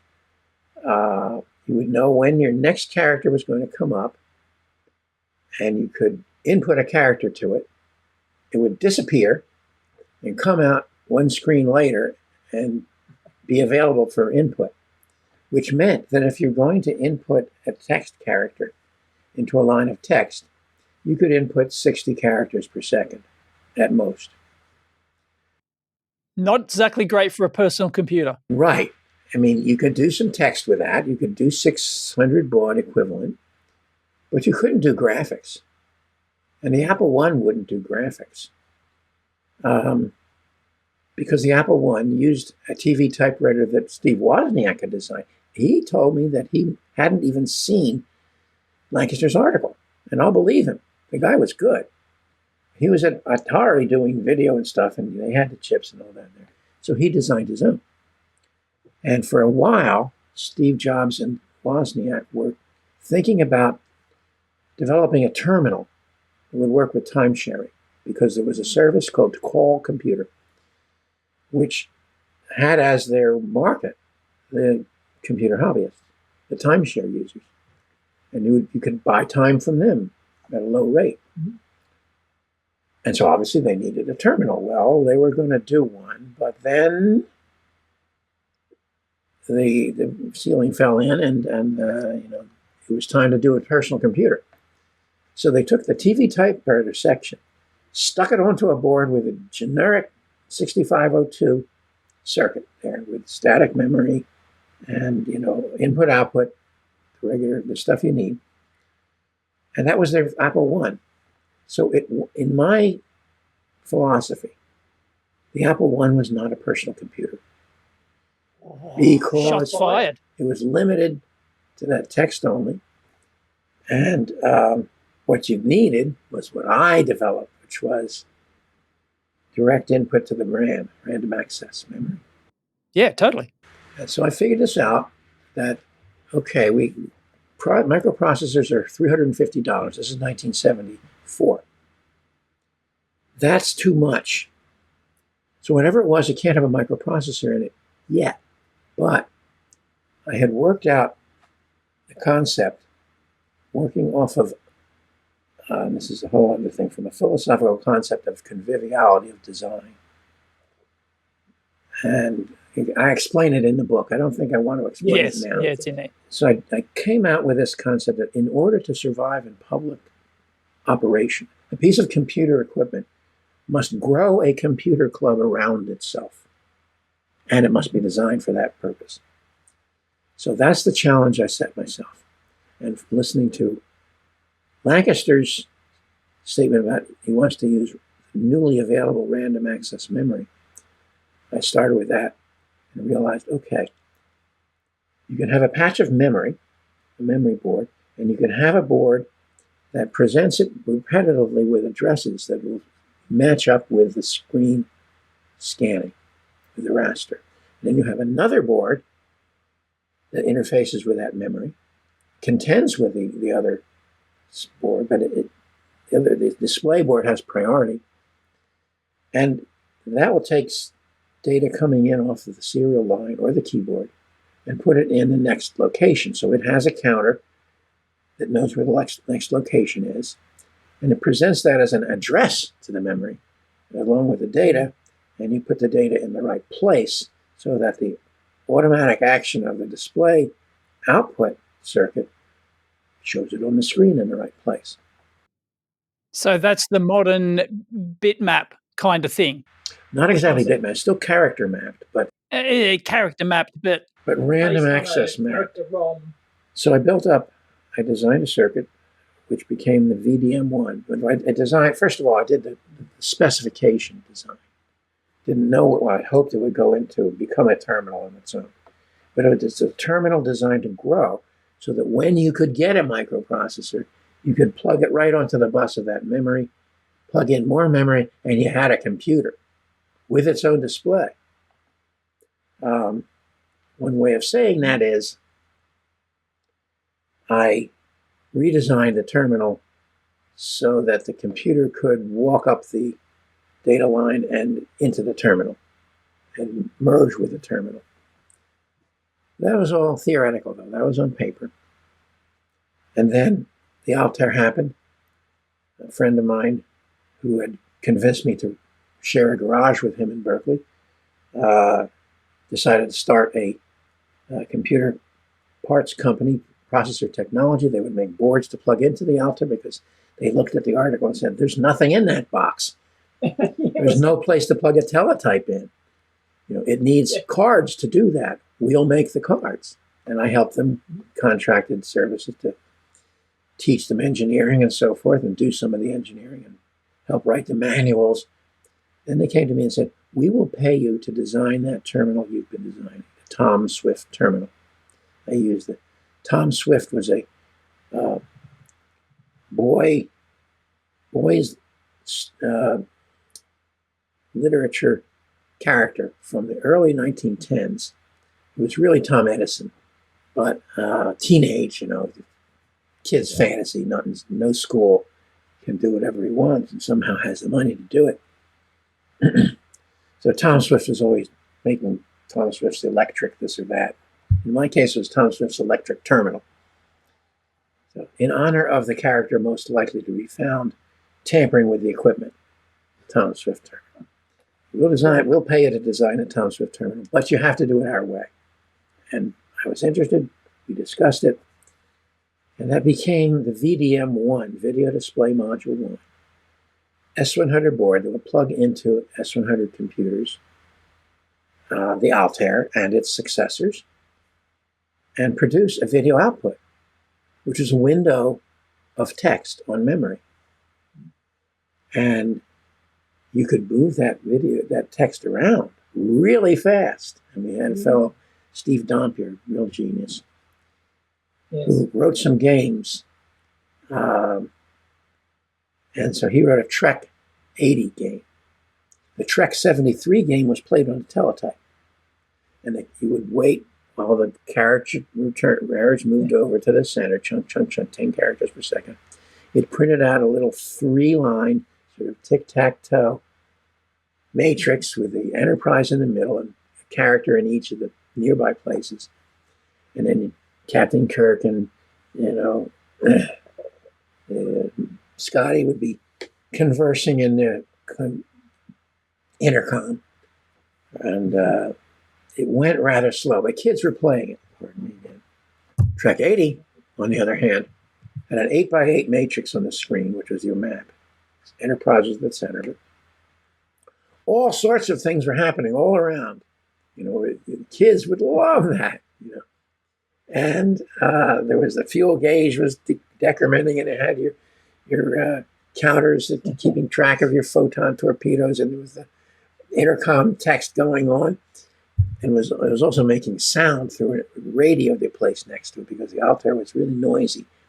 in the radio spectrum, and Dampier had worked out how to make that into music. He's famous for that. The world's first digital music, technically? Not true, no. Although it's analog, no, because it's analog. It was actually analog, and music had been made on computers previously, where they had, you know, a bit output to an audio stream. This had no output. Oh, yes. Bill Gates himself wrote in when this was printed and says, this program is a fraud. It has no output statements. And how can you output anything without an output statement? Well, it worked. Bill Gates was a digital guy. He was a digital guy in an analog universe, and he didn't realize he was limited that way. So it was coming out in analog on the radio. Okay. Oh, that's great. So he, anyway, Dampier's program, games, revolutionized computer games. And he went on to found a company that made paint programs, and did rather well that way. So anyway, the VDM1, I say, defined a personal computer, because anything could be made to happen on the screen, because it was random accessing, weren't limited by the sweep of the display. I won't argue. Yep. Now, when I did the Osborne, George Morrow, whose name you might recall, he did a line of computers, Thinker Toys and so forth. And incidentally, he produced a computer that was not a personal computer also, because it could only do 60 characters per second, for the same reason the Apple I could. Whatever. He criticized me, saying, this is just another VDM. You know, you're better. You're better. You can do more than that. Well, I had done better. I'd done the whole damn computer, and a portable one, and one that did its video display without a video display controller. I noted that in my teardown. Yes. It's because of the refresh feature of the Z80 chip. That basically knocked out one access often enough so that you could have it refresh the dynamic memory, which means you have to do a sequence of accesses. So you refresh a column or something like that in the memory chips. Without that, the memory chips would lose their memory. And so the Z80, designed in 1973 or 4, had a feature where there's a pin that says refresh. And what I used that for was refresh the screen. Do an access to the screen out of the screen counter. And it was messy and complex, but you could make sure I was able to refresh the dynamic memory sufficiently and refresh the data going to the screen, such that we just had to have a Atari style, or at least same company that made the 6502. MOS Technologies. MOS Technology, correct. They made some cheap I/O controllers that were made for basically the Motorola M6800 bus. And people were saying, well, it's obvious, among other things, that one thing you can't do is to use those 6800 controllers on the Z80. Right. I did it. And that's what's going on in that thing. So anyway, the Osborne, it originated as an idea from a fellow who's probably schizophrenic, who later, in 85, committed suicide. But he thought of this. He worked out the specifications for the Osborne 1. And he was a consultant, along with Trip Hawkins, to Steve Jobs at Apple. And so they presented this to him. Here, you can have this, you can make this portable computer, and it will run CP/M. And, you know, with a Z80, which you don't use, you know. Yeah.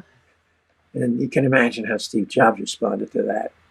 It was a one-story building, and he would have thrown them out the window if it would have done any good. So Jobs said, get back to work.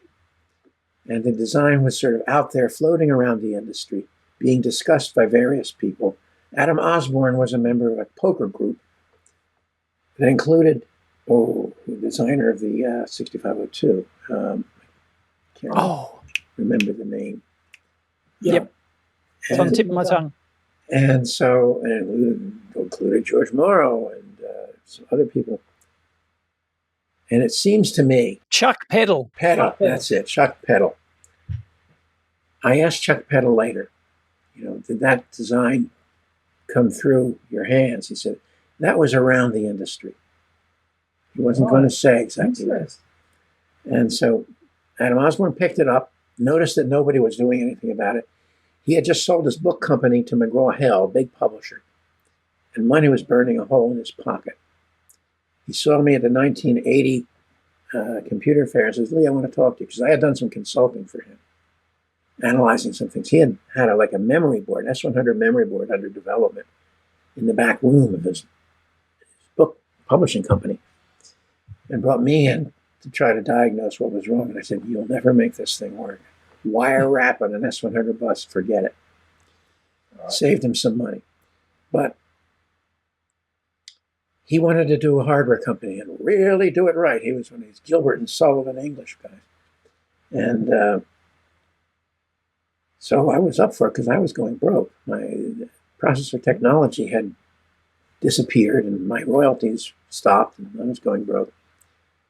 So I was all ears. So he said, well, make some suggestions for designs for products. So I did.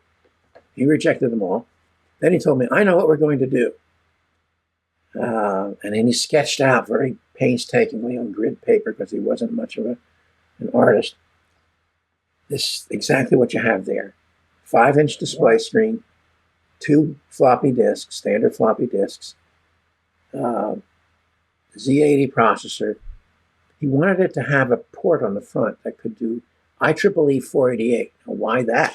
I was going to ask about that. Why is there an IEEE 488 port on the front? Because he was a chemical engineer. He had read that chemistry book. And all the instrumentation in chem labs was interfaced with that. So what we worked out was the port could be multi-purpose as well as 488. And in fact, the software made it work. But it was a general purpose parallel port. And he had a general purpose serial port. You could only do 1200 and 300 baud, because those were frequencies I could get from within the video count chain. It's quite a tour de force of cost reduction. And Adam's contribution were the pockets, the disk pockets underneath the disk drives. He came up with that.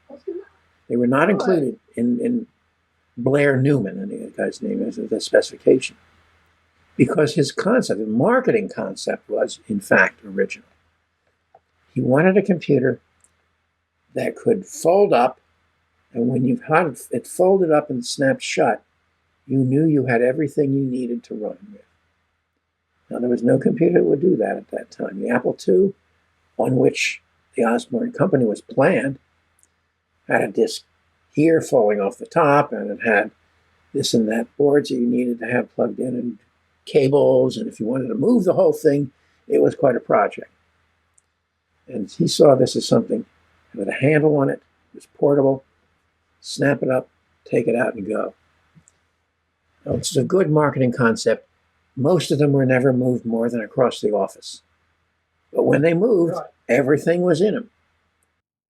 Because it could famously sit under an airline seat, right? Was that deliberate? It was deliberate, and I read the dimensions on the United Airlines ticket folder, and we kept those as limitations for the mechanical size.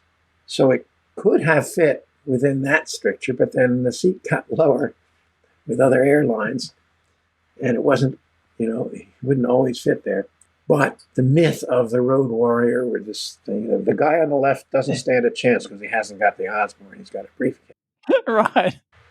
And when we did that ad picture, we only had 10 metal case prototypes. They were 30 pounds. They had power transformers in them. And that was our first demonstrators. And so you can see the guy's hand, the veins are bulging on it, trying to hold it. It's so heavy. Yes. So you switched to a switching power supply. At the West Coast Computer Fair in 1981, when we introduced the Osborne, it's in there, behind plexiglass, being admired by people, but you can't use it yet. A guy came over to me and he said, let me show you something. And he gave me an Aztec switching power supply. And says, this can do the following. And I knew we use those, and we have a problem with heat, a problem with weight, a problem with size. This is our solution. He was the sales representative from Aztec at the right place at the right time. Oh, okay. And so right away, the first prototypes have spaces for power regulators on them that would make a lot of heat. Those disappeared.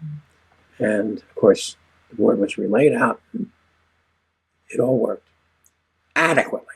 And one thing Adam said was, adequacy is sufficient. Everything else is irrelevant. In the early computer industry, adequate was sufficient. And at the trade shows, I would get a few drinks under my belt and start proclaiming, Osborne Computer, setting new standards in adequacy. But he was right.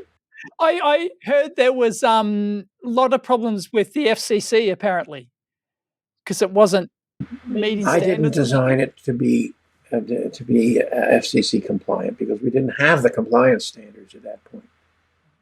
They were just being implemented in 1981. And other engineers, Ed Richter, who was the VP for engineering, who succeeded me when they kicked me upstairs to R&D with vice presidential rank, so I was able to lease my own offices. But he got that into FCC compliance. And, later I learned how to do that. Did a very good job on one device. But the inside of the case is coated with sprayed nickel colloid. And there's other things I'm sure they had to take care of.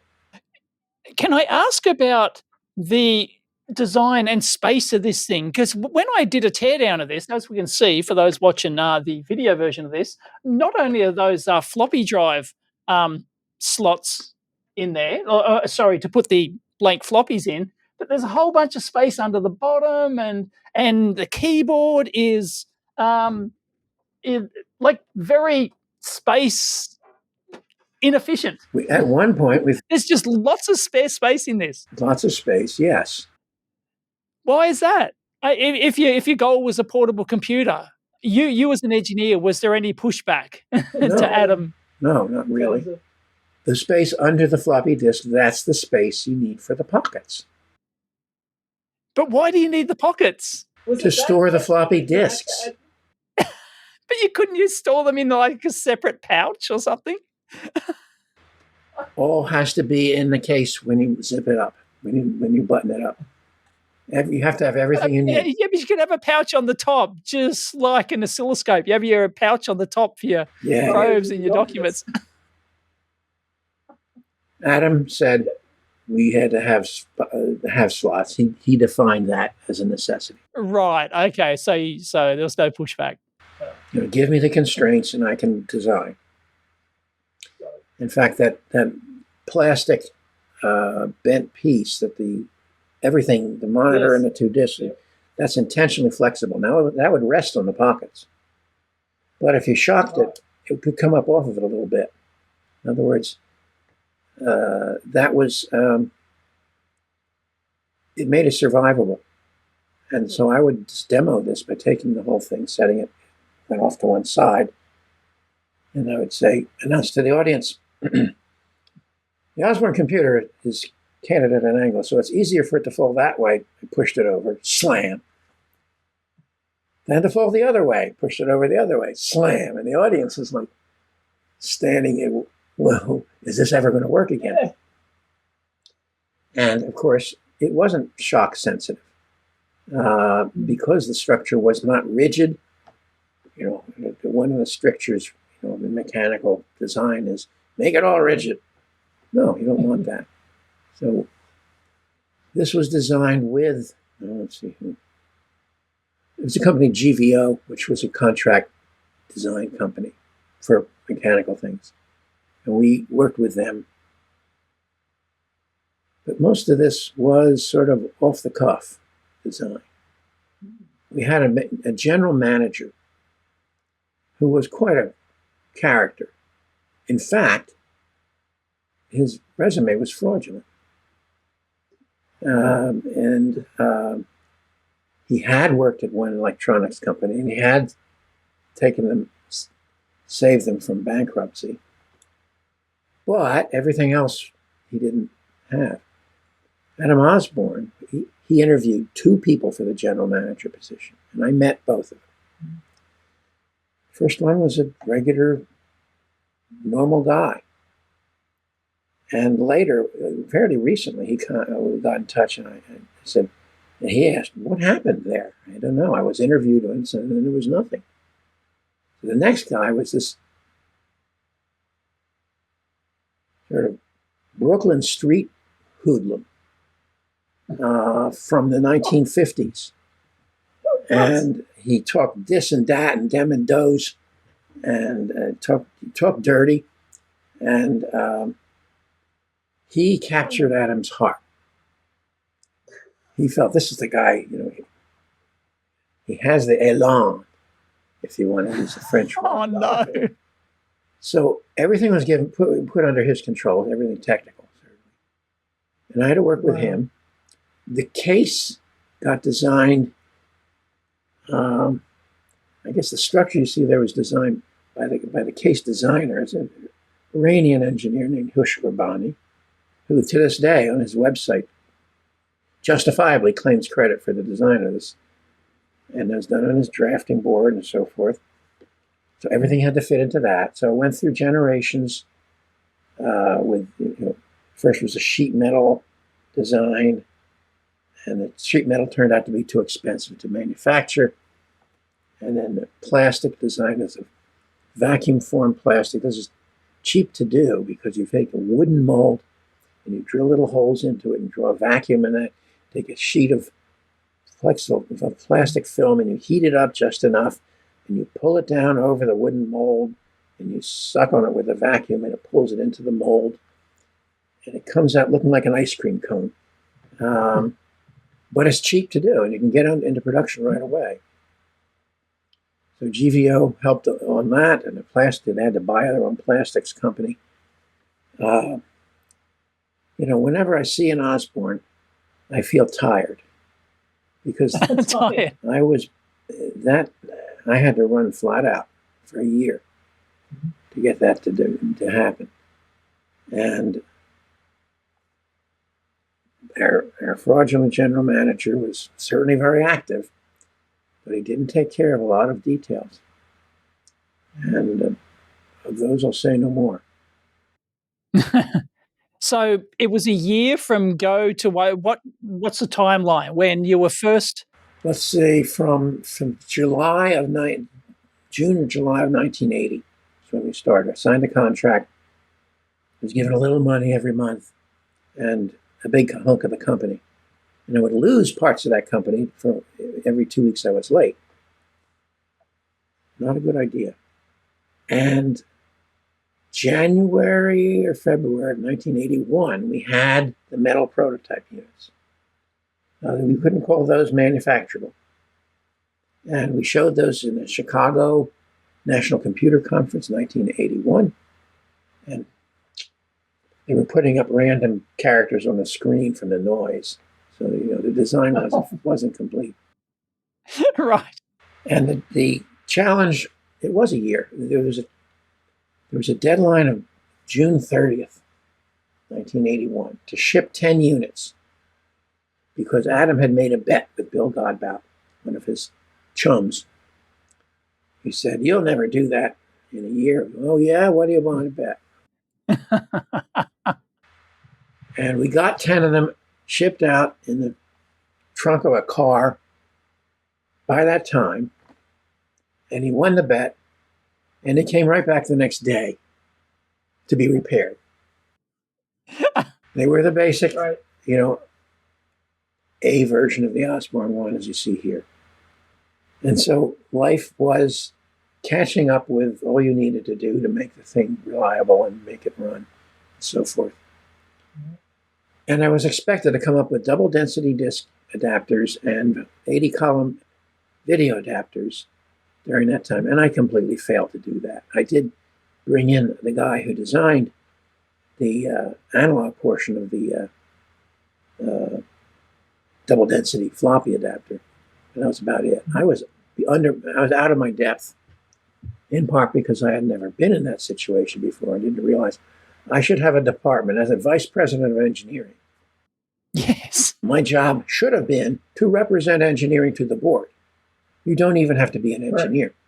Right. But I acted as if I had to be the chief engineer. And I had one guy working with me who had helped me design the disk electronics for the board.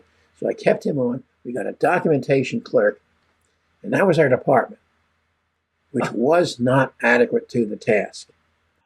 Oh. This is how you learn, the hard way. And I guess I have to take a certain amount of credit that we turned out enough units that worked, that the company could go on. But you couldn't keep that up. And in fact, because the company was put together on a faulty basis, I'll put it that way. It was basically done by amateurs. They brought in a professional manager, a CEO from a soft drink company. Now, obviously, any personal computer company needs a soft drink executive to run it. Yeah, exactly. Right. It's all the rage. And I'll go right to the crunch. The reason why Osborne failed is not because they announced the computer, the executive, in advance. The Osborne Effect. That's the Osborne Effect, and it isn't the effect that killed the company. It was because the new new CEO refused to stop producing Osborne 1s while we were phasing in the executive. And he wouldn't move the parts into another status in inventory for replacement spare parts. They go off one set of books and onto another set of books. He said, I've never built anything, I never sold anything except at a profit. I'm not going to start now. Well, they found out about selling not at a profit. I have this from someone who was involved in it. He has not so far allowed this to be published, but I'm going to say it. So I won't use his name. And the company was always built on a house of cards. The original general manager told me at one point, whatever we do, we can't stop production because it'll all fall apart. I'm not using purchase orders. No written purchase orders. Well, hell, they're going to want it. They'll go along with that, and they'll because anytime they want to, they can stop shipping, and they're not contracted to do anything. And there was one point when there was a threat of stopping production when I was the highest level person there, and I absolutely refused because I knew this. And that made me look like a real idiot, but I won't go into that story as to why that happened and what the solution was, but it was simple. Anyway, Osborne, it was all sort of smoke and mirrors and keep everything in the air or else everything will fall apart. And when they couldn't keep it in the air anymore, guess what? It fell apart. And we were designing and testing out an IBM compatible design, which we bought from another company, and I had to re-engineer. And by the time who was that? There was a company called MAD, M-A-D. I'm sure you never heard of it. No. They had designed their idea of an IBM compatible, which in fact was absolutely compatible. And in 1983, compatibility, nobody knew what it meant.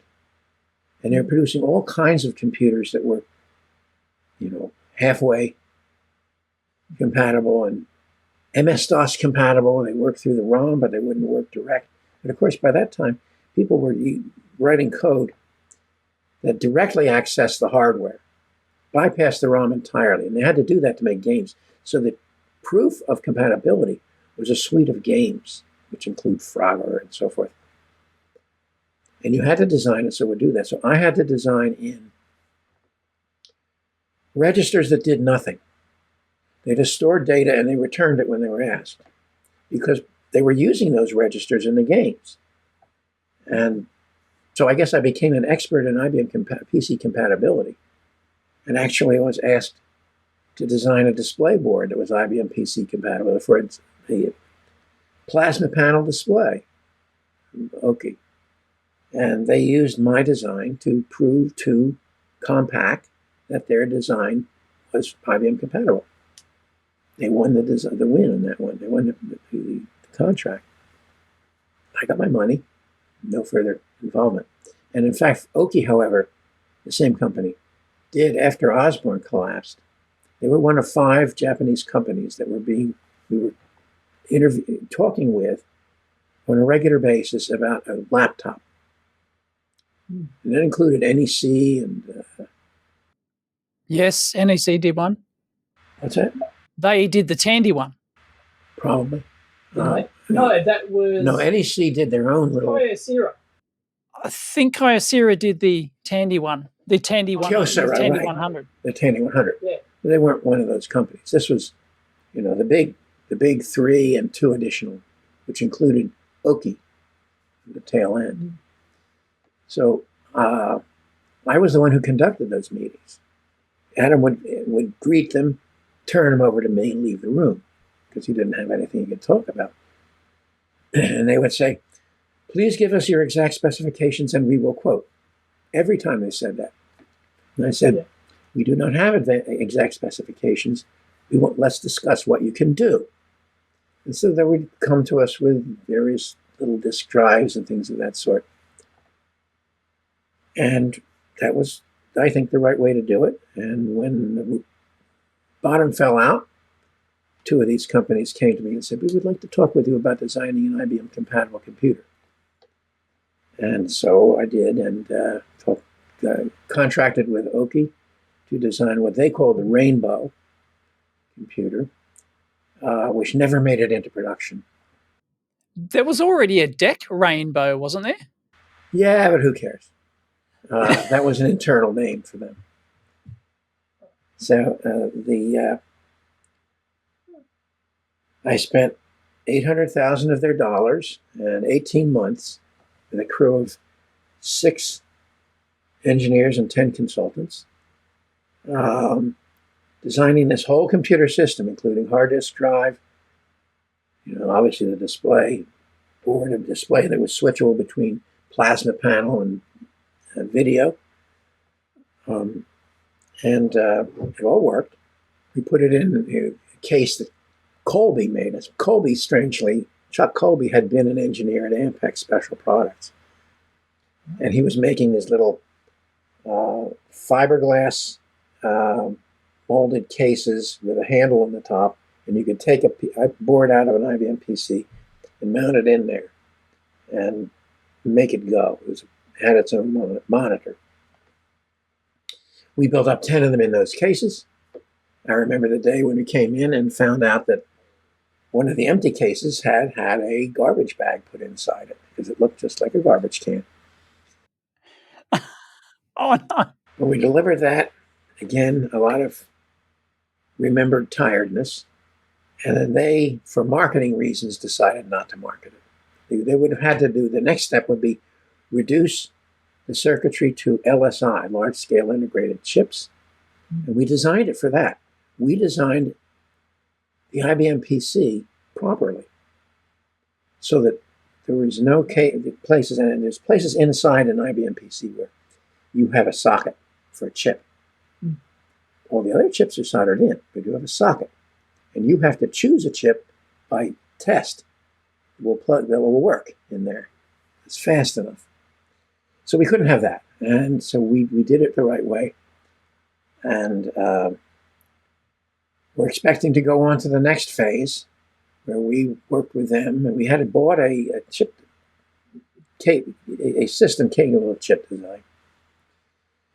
But all that got sold off, and I was out. And no, I wasn't out. The company basically dissolved around me.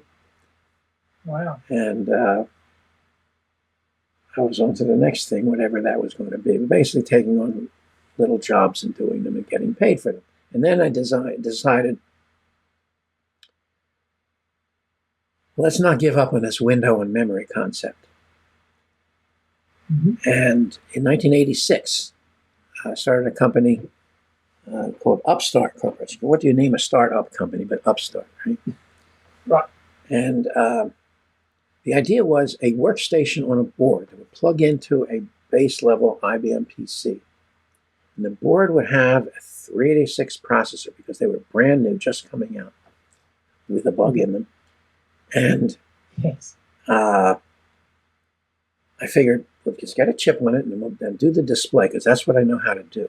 The idea being you have a 300 dot per inch memory with an entire page in it. You have a 150 dot per inch display upright, and I'll design the hardware where you show that on the screen and the fine dots get turned into grayscale bits. It worked. And then you had a laser engine, and that was the part of the laser printer that did not have a processor in it, or at least it didn't have the main processor. So in a laser printer, that would take every line coming out of memory and print it on paper, because we were in effect replacing the electronic guts or the digital guts of the laser printer. Got it. And that worked too. What was the end goal of that? Desktop publishing? Yes, that's right. With guaranteed physical WYSIWYG, which I call FYSIWYG. In other words, you couldn't get a dot to be transposed. Yeah. And that was happening all the time on the PostScript systems, the display, what were they called? The software that basically warped this image from not a dot per inch, not the 300 dot per inch matrix. That didn't need any warping. So whatever the image was that the software, the word processing software, turned out, was fed through something like PostScript and turned into a page description language, is the word. Page description. And that was implemented mostly in the printer. We had a case where I had a case later. I guess it was Ricoh I was working for. And they had done a stencil printer, which is mimeograph technology. If anybody remembers that, they wouldn't normally. I do. A printer where you put a copy down on its glass screen, and it would scan it mechanically like a laser, fax machine of the time. And at 300 dots per inch, a thermal print head would etch into a stencil sheet, which was sort of oiled paper. And this was invented by Tom Edison as part of his printing telegraph. And it was used all the time. I did the mimeographing, a lot of it for the free speech movement. If you typed on it, you would squeeze the oil out of the paper. And if the backing on the typewriter would absorb the oil, then you could take the stencil and wrap it around a drum with printer's ink on it, printed thousands of copies. And so they did something called a pre-port. And it had one processor and an 8080 because they were expensive then. And I got introduced to this because somebody in the local Ricoh office in San Jose wanted to show this working with a laser engine, because the head of Ricoh, the CEO, had been an engineer on the pre-port back in the 1980s. Oh. And so I charged money for the necessary work to mask off that screen, install a laser engine in it. And some kids from Berkeley did the coding. And I did basically the electronics that electronically poke the buttons on the front panel. It was done with relays and so forth. You didn't see this going on.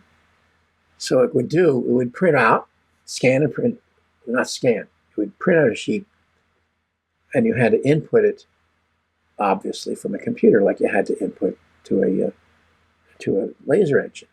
And we got this working in 1989 for Comdex. And I was there on the floor getting it installed and stuff. But I didn't get to be there when the boss came through and saw it. What I was told was he came walking through with his retinue, and the guy said, "Would you take a look at what we did with the pre-port here?" And the problem was it took time for the laser engine to build the image. We all know that. Right.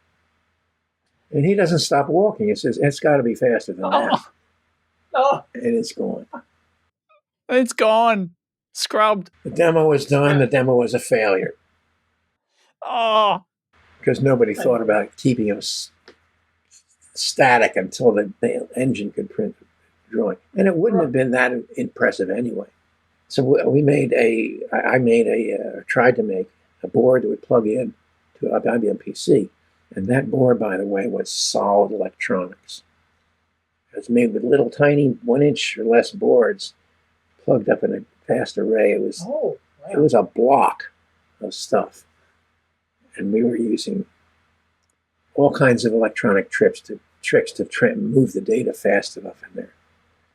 And we were able, to print off images. We never got the 386 working, in part because somebody would have had to write the software for it. But Digital Research had what they call the GEM GEM environment, which is a graphic environment, which would have been competitive with Windows, except Windows stepped on it very heavily. Oh, yes, I remember. Yeah, that's right. And they were very helpful to us, and their stuff worked on the baseband PC.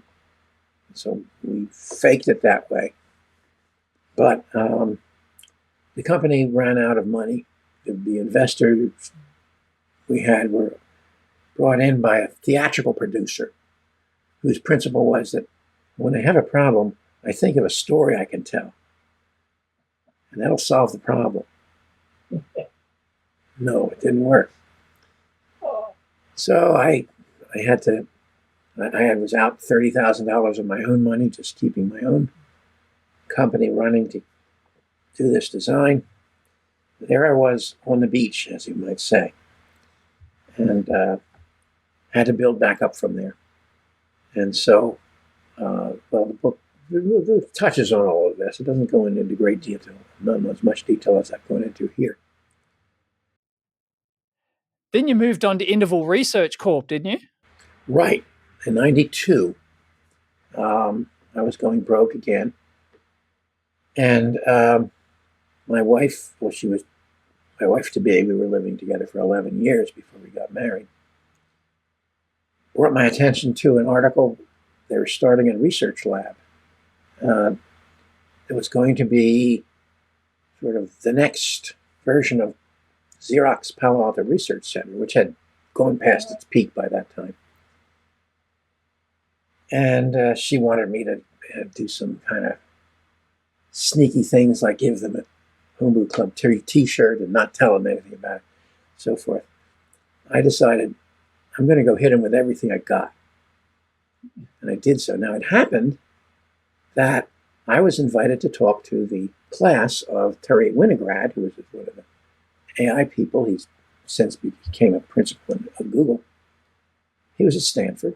He had invited me down, and I was always had things to talk about. So I went talking with the CEO, and they were down in Palo Alto. I said, "Why don't I come by after that, and we'll talk about it?" Now, that was a setup. Winograd was in on the whole operation, and he arranged it so I would be there then. So anyway, I gave my pitch to a very receptive CEO because they were trying to recruit me. And it wasn't hard for them to recruit me. So I got hired on. Now, I got to be careful about what I talk about here because I'm under an agreement, basically a non-disclosure agreement, in exchange for my severance. Right. 8 years later. Well, we don't want to muck that up. No. It's a bit more money than I'd like to pay. But on the other hand, in theory, I could pay it off if they insisted on it. But so I can't participate in any story about Interval. So I'm just going to say a few things in very general. I tried to bring community memory into Interval. and was told, no, the internet will never amount to anything. That was one of the conventional wisdoms that was around in 1992. Yeah. It was common. We own the content, and therefore we control the world. But I was there, and I had been, after Interval started, I was asked to join a conference.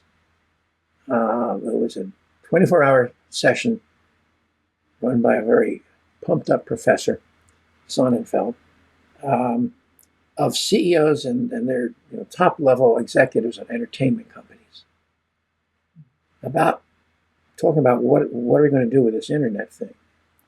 And what I was there was to tell them that that concept wasn't appropriate, wouldn't work, because we had proved with community memory that people will make their own content. Yes. And I tried to tell them that. Never got anybody to talk to me about it. Nobody asked any questions. They just listened to this weird guy. I was invited back for several years thereafter, and I saw them gradually moving into the digital domain and talking about how many clicks they were getting and all that stuff. Yeah, right. It's like, yeah, okay. This is upper management, and they fake it till they make it. Yeah, right. Well, they only lasted 8 years, didn't they? Interval lasted 8 years, but that CEO was gone well before then, but it didn't get any much better. And I became persona non grata. They began to try to move me out. They could have just asked me to leave. I, however, I was developing prototypes for the researchers there, and I was able to do some good work there. And there was a number of patents. And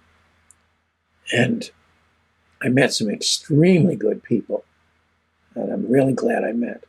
So it wasn't not only that, but I was well paid. That's my highest paid job ever.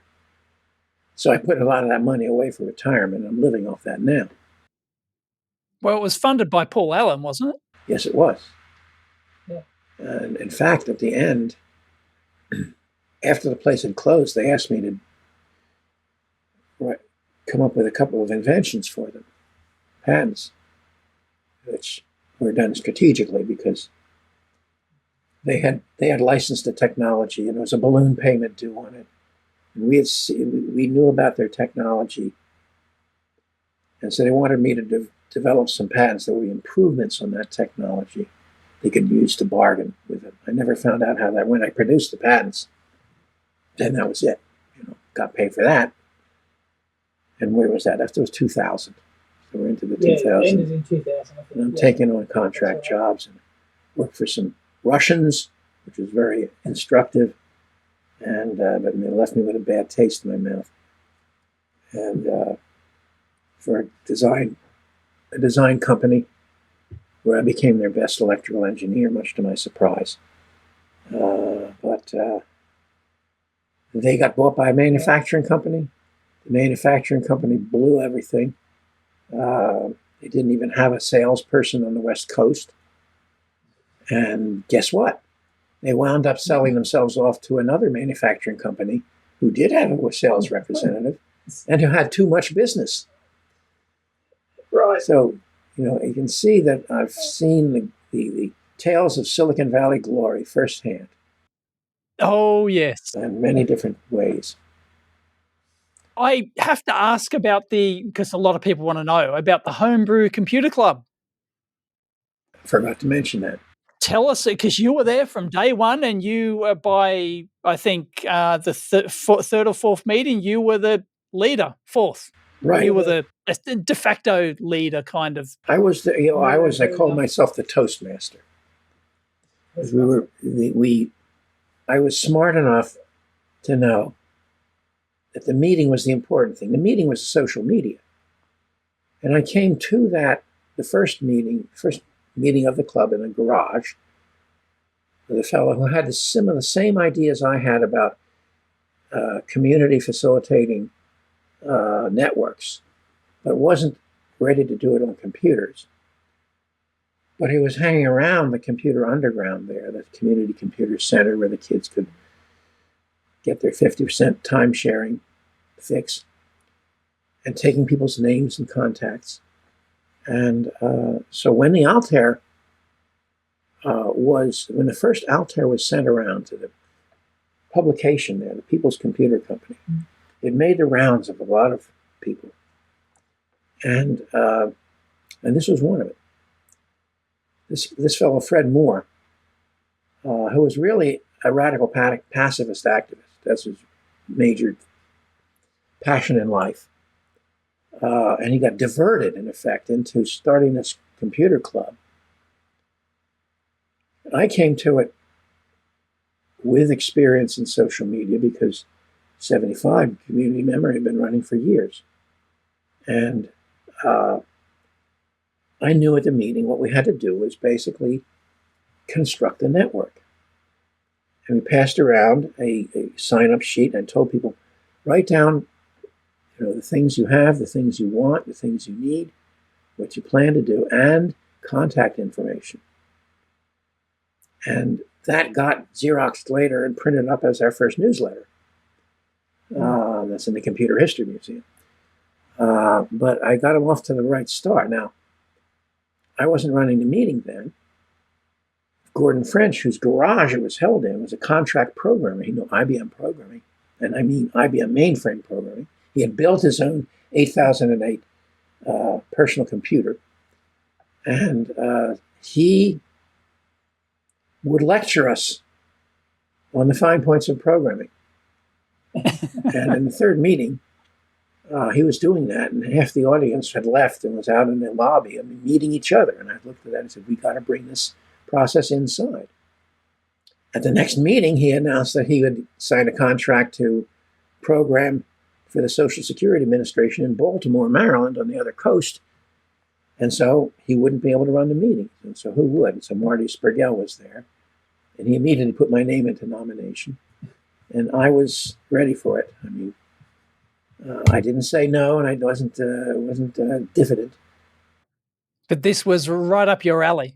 It was. And I had some ideas, and I implemented the ideas about the random access session and mapping session. And nice names. Tried it out. Mapping was when one person stood up at a time, so that it could be identified, gave a very brief synopsis of what they wanted, needed, had to offer, were doing, wanted to do. And I was up front to enforce that. And that was what I was doing with that Blackboard pointer. And then after enough of that, we would adjourn to the random access session when everybody now who knew who they wanted to talk to would do just that. We'd get together and talk. And I thought we'd go through several cycles of this. But it never got past the first cycle, and that's how it... Because you couldn't drag them back. Couldn't drag them back, right. When Wozniak was there from the first meeting, and he was there sort of every meeting after that until a certain point at which he was forbidden to go to meetings because he was getting people to help him design the Apple I ROM, the Apple I ROM Basic, as well as the Apple I itself. So, the story that's told is how the innocent Wozniak was designing his computer and stuff on his own in his garage, and Wozniak, the scheming one, says, you're going to the homebrew club. And Wozniak says, no, Wozniak had been going to the homebrew club all the time. He was the one who said to Jobs, you're going to the homebrew club. And in the spring of 1976, just prior to their introduction, they both showed up. I recognized Jobs from Atari. Yeah. I was asking myself, who's that rat-faced kid who's hanging around with Wozniak and never saying anything? That was Jobs. But when the first random access session happened, he went running around trying to listen to all the conversations at once. And I think he did that twice in 2 sessions. And then in a day when they introduced, they didn't bring it into the meeting. It was out in the lobby where we had a setup for that. And everybody had to go through the lobby. And I looked at it and said, this is not very important. I'm working on the VDM1. That's important. Right. A real personal computer. Right. And so, it was otherwise a normal meeting. And I was running it and having a good time doing it. Every 2 weeks we met. And we did not form a corporation. Well, we did form a corporation, a nonprofit corporation, which existed out to one side. And in the book, I talk about this. The Southern California Computer Society in Los Angeles went through all the stages of incorporating as a for-profit corporation. Maybe, I don't know if they were nonprofit, but they were real corporation with boards of directors and committees and meetings and politics and elections, which basically ruined it.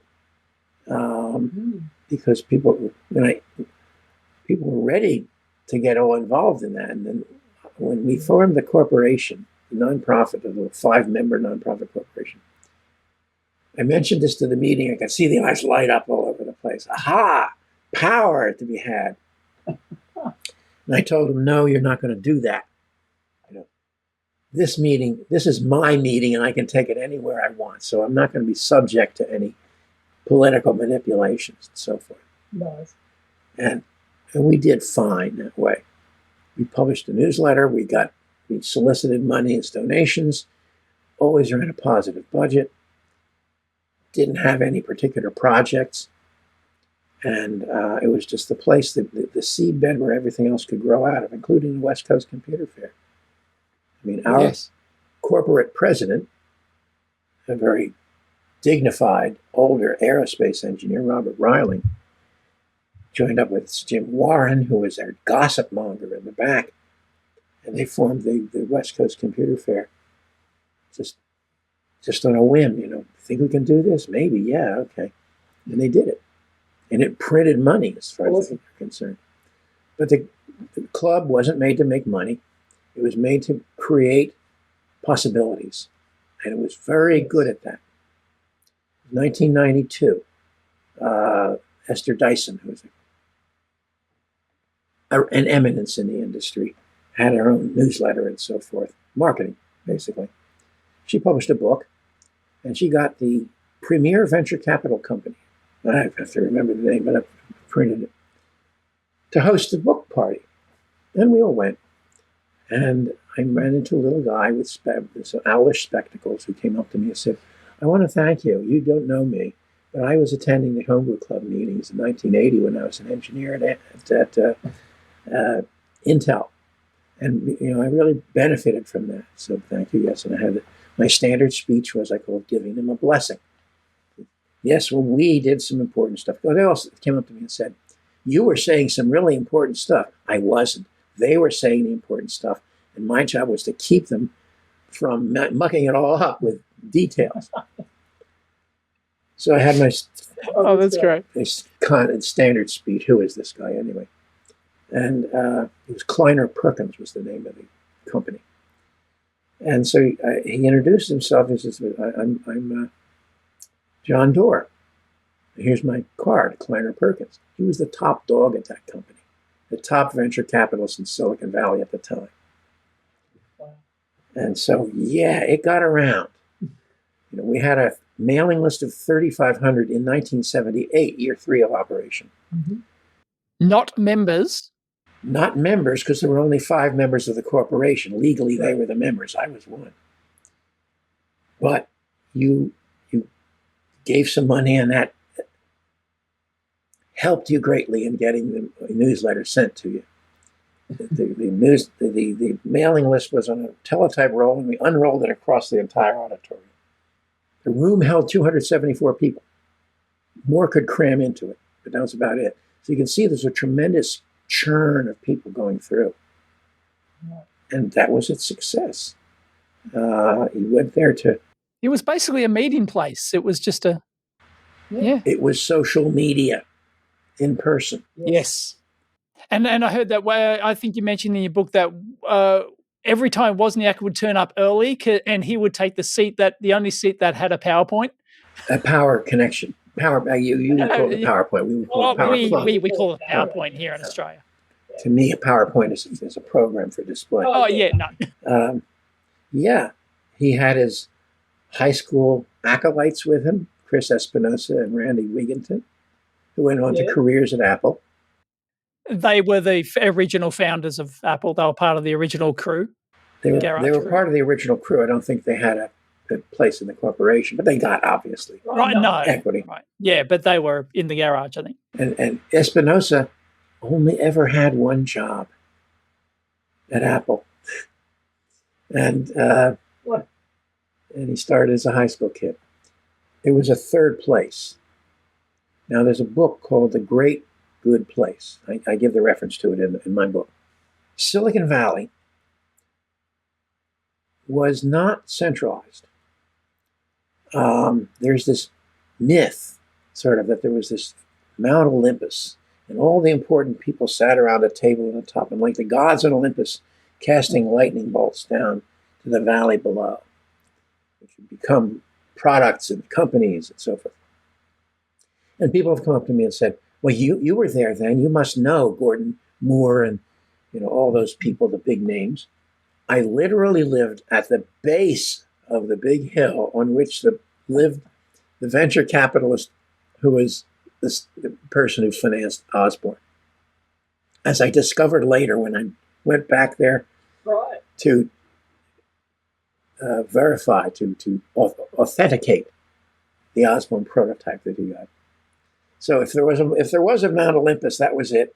He was on top, I was on the bottom, but it wasn't like that. Silicon Valley was a whole field full of molehills. Every molehill was a company. And between the companies were the important institutions, the bars and grills. This is where they went out of the company to eat lunch, because they didn't have cafeterias in them. They weren't big enough. And they would go there after hours, those who could, to drink beer and talk about everything and socialize. And when you were fired from your company and went out to start your company, you could always go back, not to the company, you couldn't get in there, but you could go to You'd go back to the local burger joint. Exactly. And you knew who was going to be there, and you knew about them.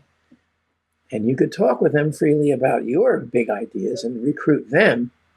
And it was that third place phenomenon that made Silicon Valley.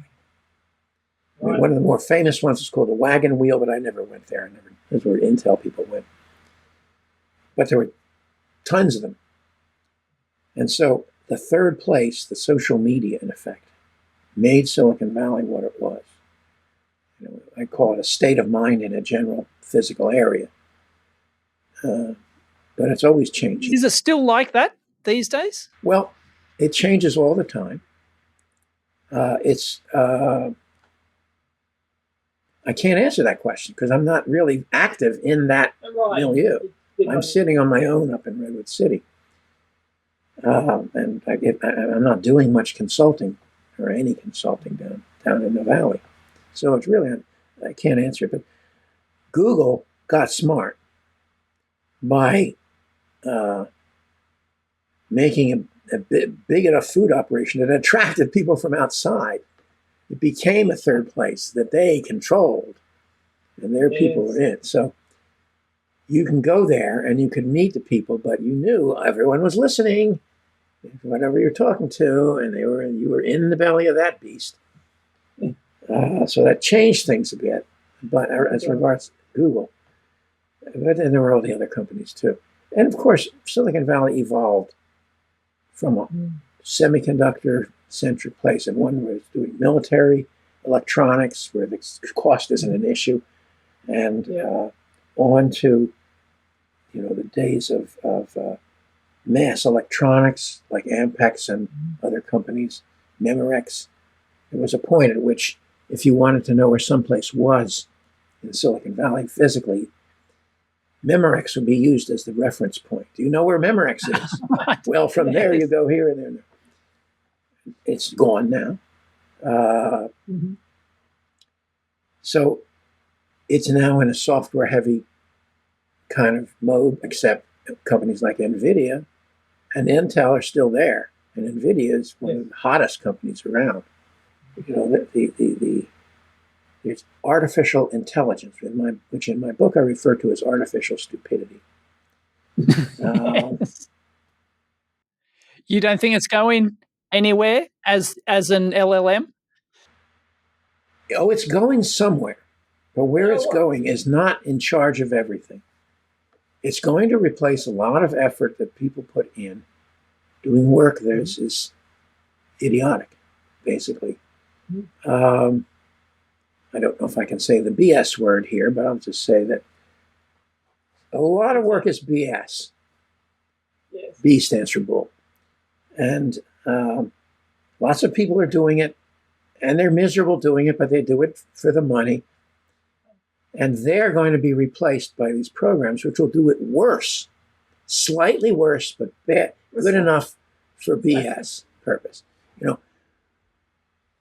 know, boilerplate text for legal contracts. Nobody ever reads it. And all of the marketing information and the gibble gabble and drivel drazzle that has to fill a page, but nobody really reads. That's what's going to be taken over by AI. And you can tell when you look at stuff that the AI turns out, it is devoid of ideas. And it's just copying everything that it sees. It doesn't generate its own ideas. Cannot do it. They don't know how to do it. In order to have real artificial intelligence, you have to be able to know what real intelligence is and define it and encompass it. That's a work of generations. It's hardly started. You just can't do it yet. Yeah. Right. Not even close. But a lot of money is running after it. And I've seen that before in Silicon Valley. You know, my God. Gold rush. A lot of money gets wasted there. Yeah, it turns into gold rushes, and it is surreal when I was in San Francisco when the locusts had moved there, and there are all these people stalking along the streets, sort of like specters. You know, they're going somewhere, and then the next time they're going somewhere else.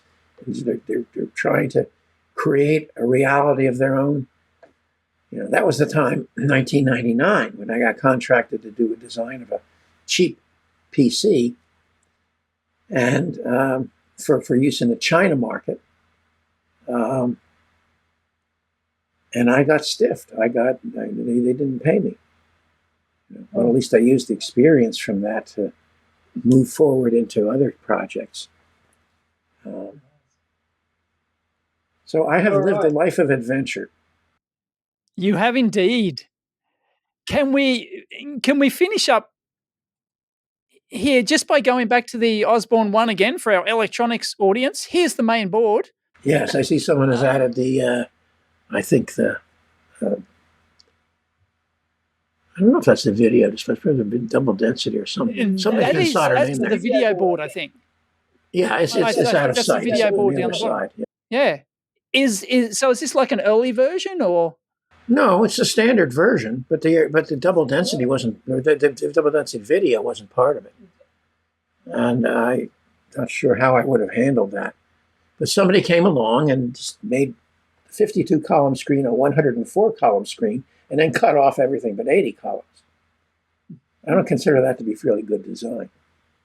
But the video design is sufficiently integrated into that. It's very tightly integrated in there. Remember, I picked off the two baud rates off the video counter and so forth. There's the video board there. Yeah, I've got an overlay. Yeah, there it is. I never really got familiar with it. Were CRT chips available at that time? Like, because you used to be able to get the dedicated CRT chips. They were available. Absolutely. Why didn't you use them? They cost like $10. That's a lot for a chip. All right. And if you didn't need it, you didn't need it. And so that was like our little secret. The board was relatively cheap to build. What was your cost target for the board? I don't know. The article in Fortune magazine in 1982 mentioned the cost, what the actual cost of the board was. Or the computer. The whole computer cost around less than $800, more like $600 to build. And they sold it for $17.95. Adam wanted to sell it for the minimum price. So you had $13.95, and he wanted to give away stock with it. He was the only one who got to think that. The whole board jumped on that. But $17.95 became the price point for portable computers until the 1990s or so forth, even the 2000s. So the product was a cost optimized design. That was what was driving it. It was cost was the ultimate driver. Cost was the ultimate driver, yes, and it had to work. That's what I brought to it. There is, for instance, some bus terminators in the center, not the real center of the board, but close to it, between the memory and the main board. Yes, those I put in there because we had to, because it's one of the reasons why the random characters were showing up on the screen, the noise, the bus. Those bus terminators there. And it had an internal bus. It's not the S100 or anything. And normally you put the terminators at the end of the bus. But this was going all through the bus. Signals were going, it's every which way on it. And I decided, let's just put some terminators in the middle of the bus and have them absorb the extra energy. And then you adjusted those with the oscilloscope to minimize the overshoot, and that was it. So that was one of my great design advances. So is this board layout yours? No, this was done by an external contractor, one of the better ones, Lepke, in the industry. It's done on,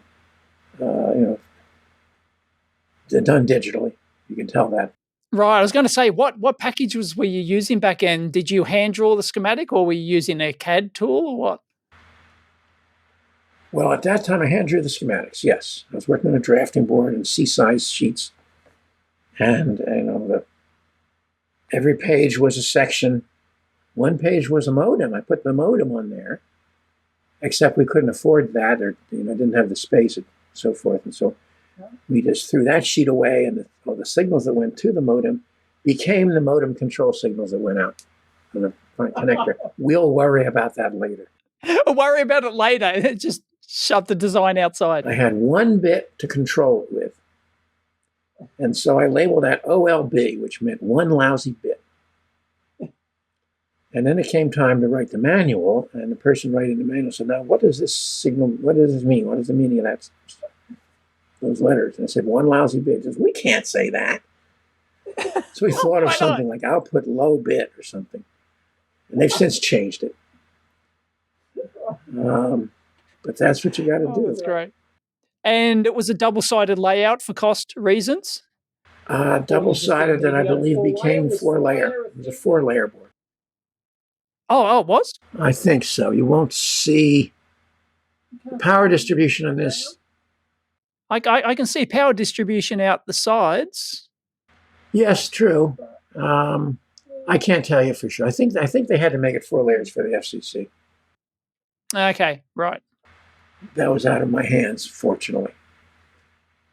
So it's like, again, you won't find a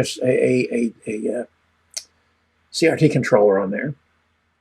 No, exactly. Well, the piggyback board, that is the video board, right? Huh? No, there's no separate video board. No, but there's a piggyback board here. Yeah, they made it. Somebody came in the door with a piggyback board. They could solder in a million places and take over the video. But no, it was not designed to have a separate video. What is this separate video? What is this separate board here that plugs into this? It plugs in to dip socket. Yeah, one of the. Well, that would probably be the counter chip, the one that produced the video count chain. I didn't forget that kit chip cost $1, and you weren't supposed to be able to use it, but I did. I was able to. I worked it out. So yes, they made something that plugged into that and replaced those pins. And you'll find, I think, probably a similar chip on the other side of that board. Oh, okay, right. So that's the closest they could come to intercepting the video. Sometime in the last 10 or 15 years, the standard Z80 lost the refresh pin. They used it for something else, which meant a Z80 to be used in an Osborne has to be manufactured before that. Wow, so it wasn't pin compatible. That's right. And they would say, nobody used that refresh pin anyway. Hello, I did. Hello, only the Osborne. Yeah, right. And so they're welcome. But that's great. As regards vintage computers, like I say, I look at vintage computers and I tend to get tired. I like to work on new stuff, which of course I'm working on community memory now, which is software. And I don't know if I'll ever get to do a hardware product again. And if I do, I'm going to get other people to do most of the work. Right, because hardware is hard. Hardware is hard, and you can have the same rewards if you let somebody else do the work, and they learn things. Yeah. And therefore, you can tell people in the future when they come back to you and say, "Why doesn't this work the way I want it to?" Well, how are these other people? There's these other people who know how it works. Go talk to them. Well, it's been 3 hours, Lee. This is fantastic. It has 3 hours. Would you believe it? Good luck on editing. In the multiple videos. Yeah. I got the rest of the week to take me a week to edit it. Well, thank you very much. I really appreciate you spending the time. Well, let me just say one more thing, which I don't think I said in the book. In 1984, I attended a conference, and someone who spoke there was a fellow named McLaughlin, possibly Bill, I'm not sure. And he had run a school for entrepreneurs in Tarrytown, New York. You can probably look it up that way if you want. Around 1971. He lectured on what is an entrepreneur. It was very interesting. They had students come and pay to be there. And every one of them, well, they tried an experiment. They would interview each student. They would ask them, do you have an idea that you're following, that you want to develop?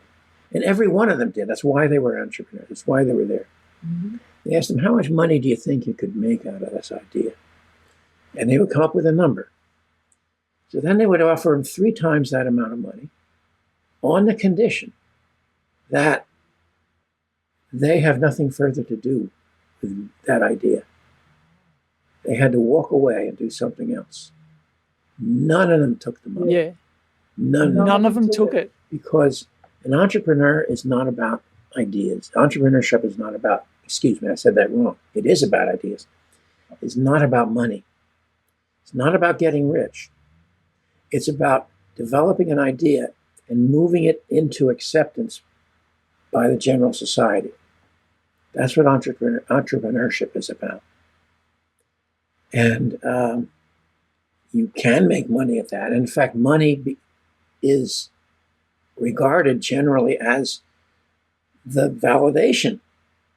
How much money did you make off it? I've had to answer that and I've not had a very good answer. But nonetheless, I've discovered over the years, I had to realize, certainly in writing the book, that I'm an entrepreneur because of that. Because I've been pursuing this idea of social media for 50 odd years. Yes. And I've made my life about it. And the rest of my life has organized itself fairly well around that. You know, it's not like I'm not starving. You know, I've had a 30-year marriage, relationship and marriage. Marriage lasted less than 19 years, but the whole relationship is 30 years, and I don't regret a bit of it. I wasn't a leech on anybody. I made my own money. I spent it, and didn't go have any bother spending it on anything as an exhibitionist, Yes. like the billionaires do today. I don't want to be a billionaire. I've seen them close up. They're captive by their money. Even stockholders in big companies are captive by their investments. An investment, I think, is something that controls the investor. And so entrepreneurship, that gets in the way of entrepreneurship. All the things you can't do because your board of directors won't let you, or it would not be seen well. I mean, I've seen companies die because their investor decided that they wouldn't look right if they kept investing in this thing. Yeah.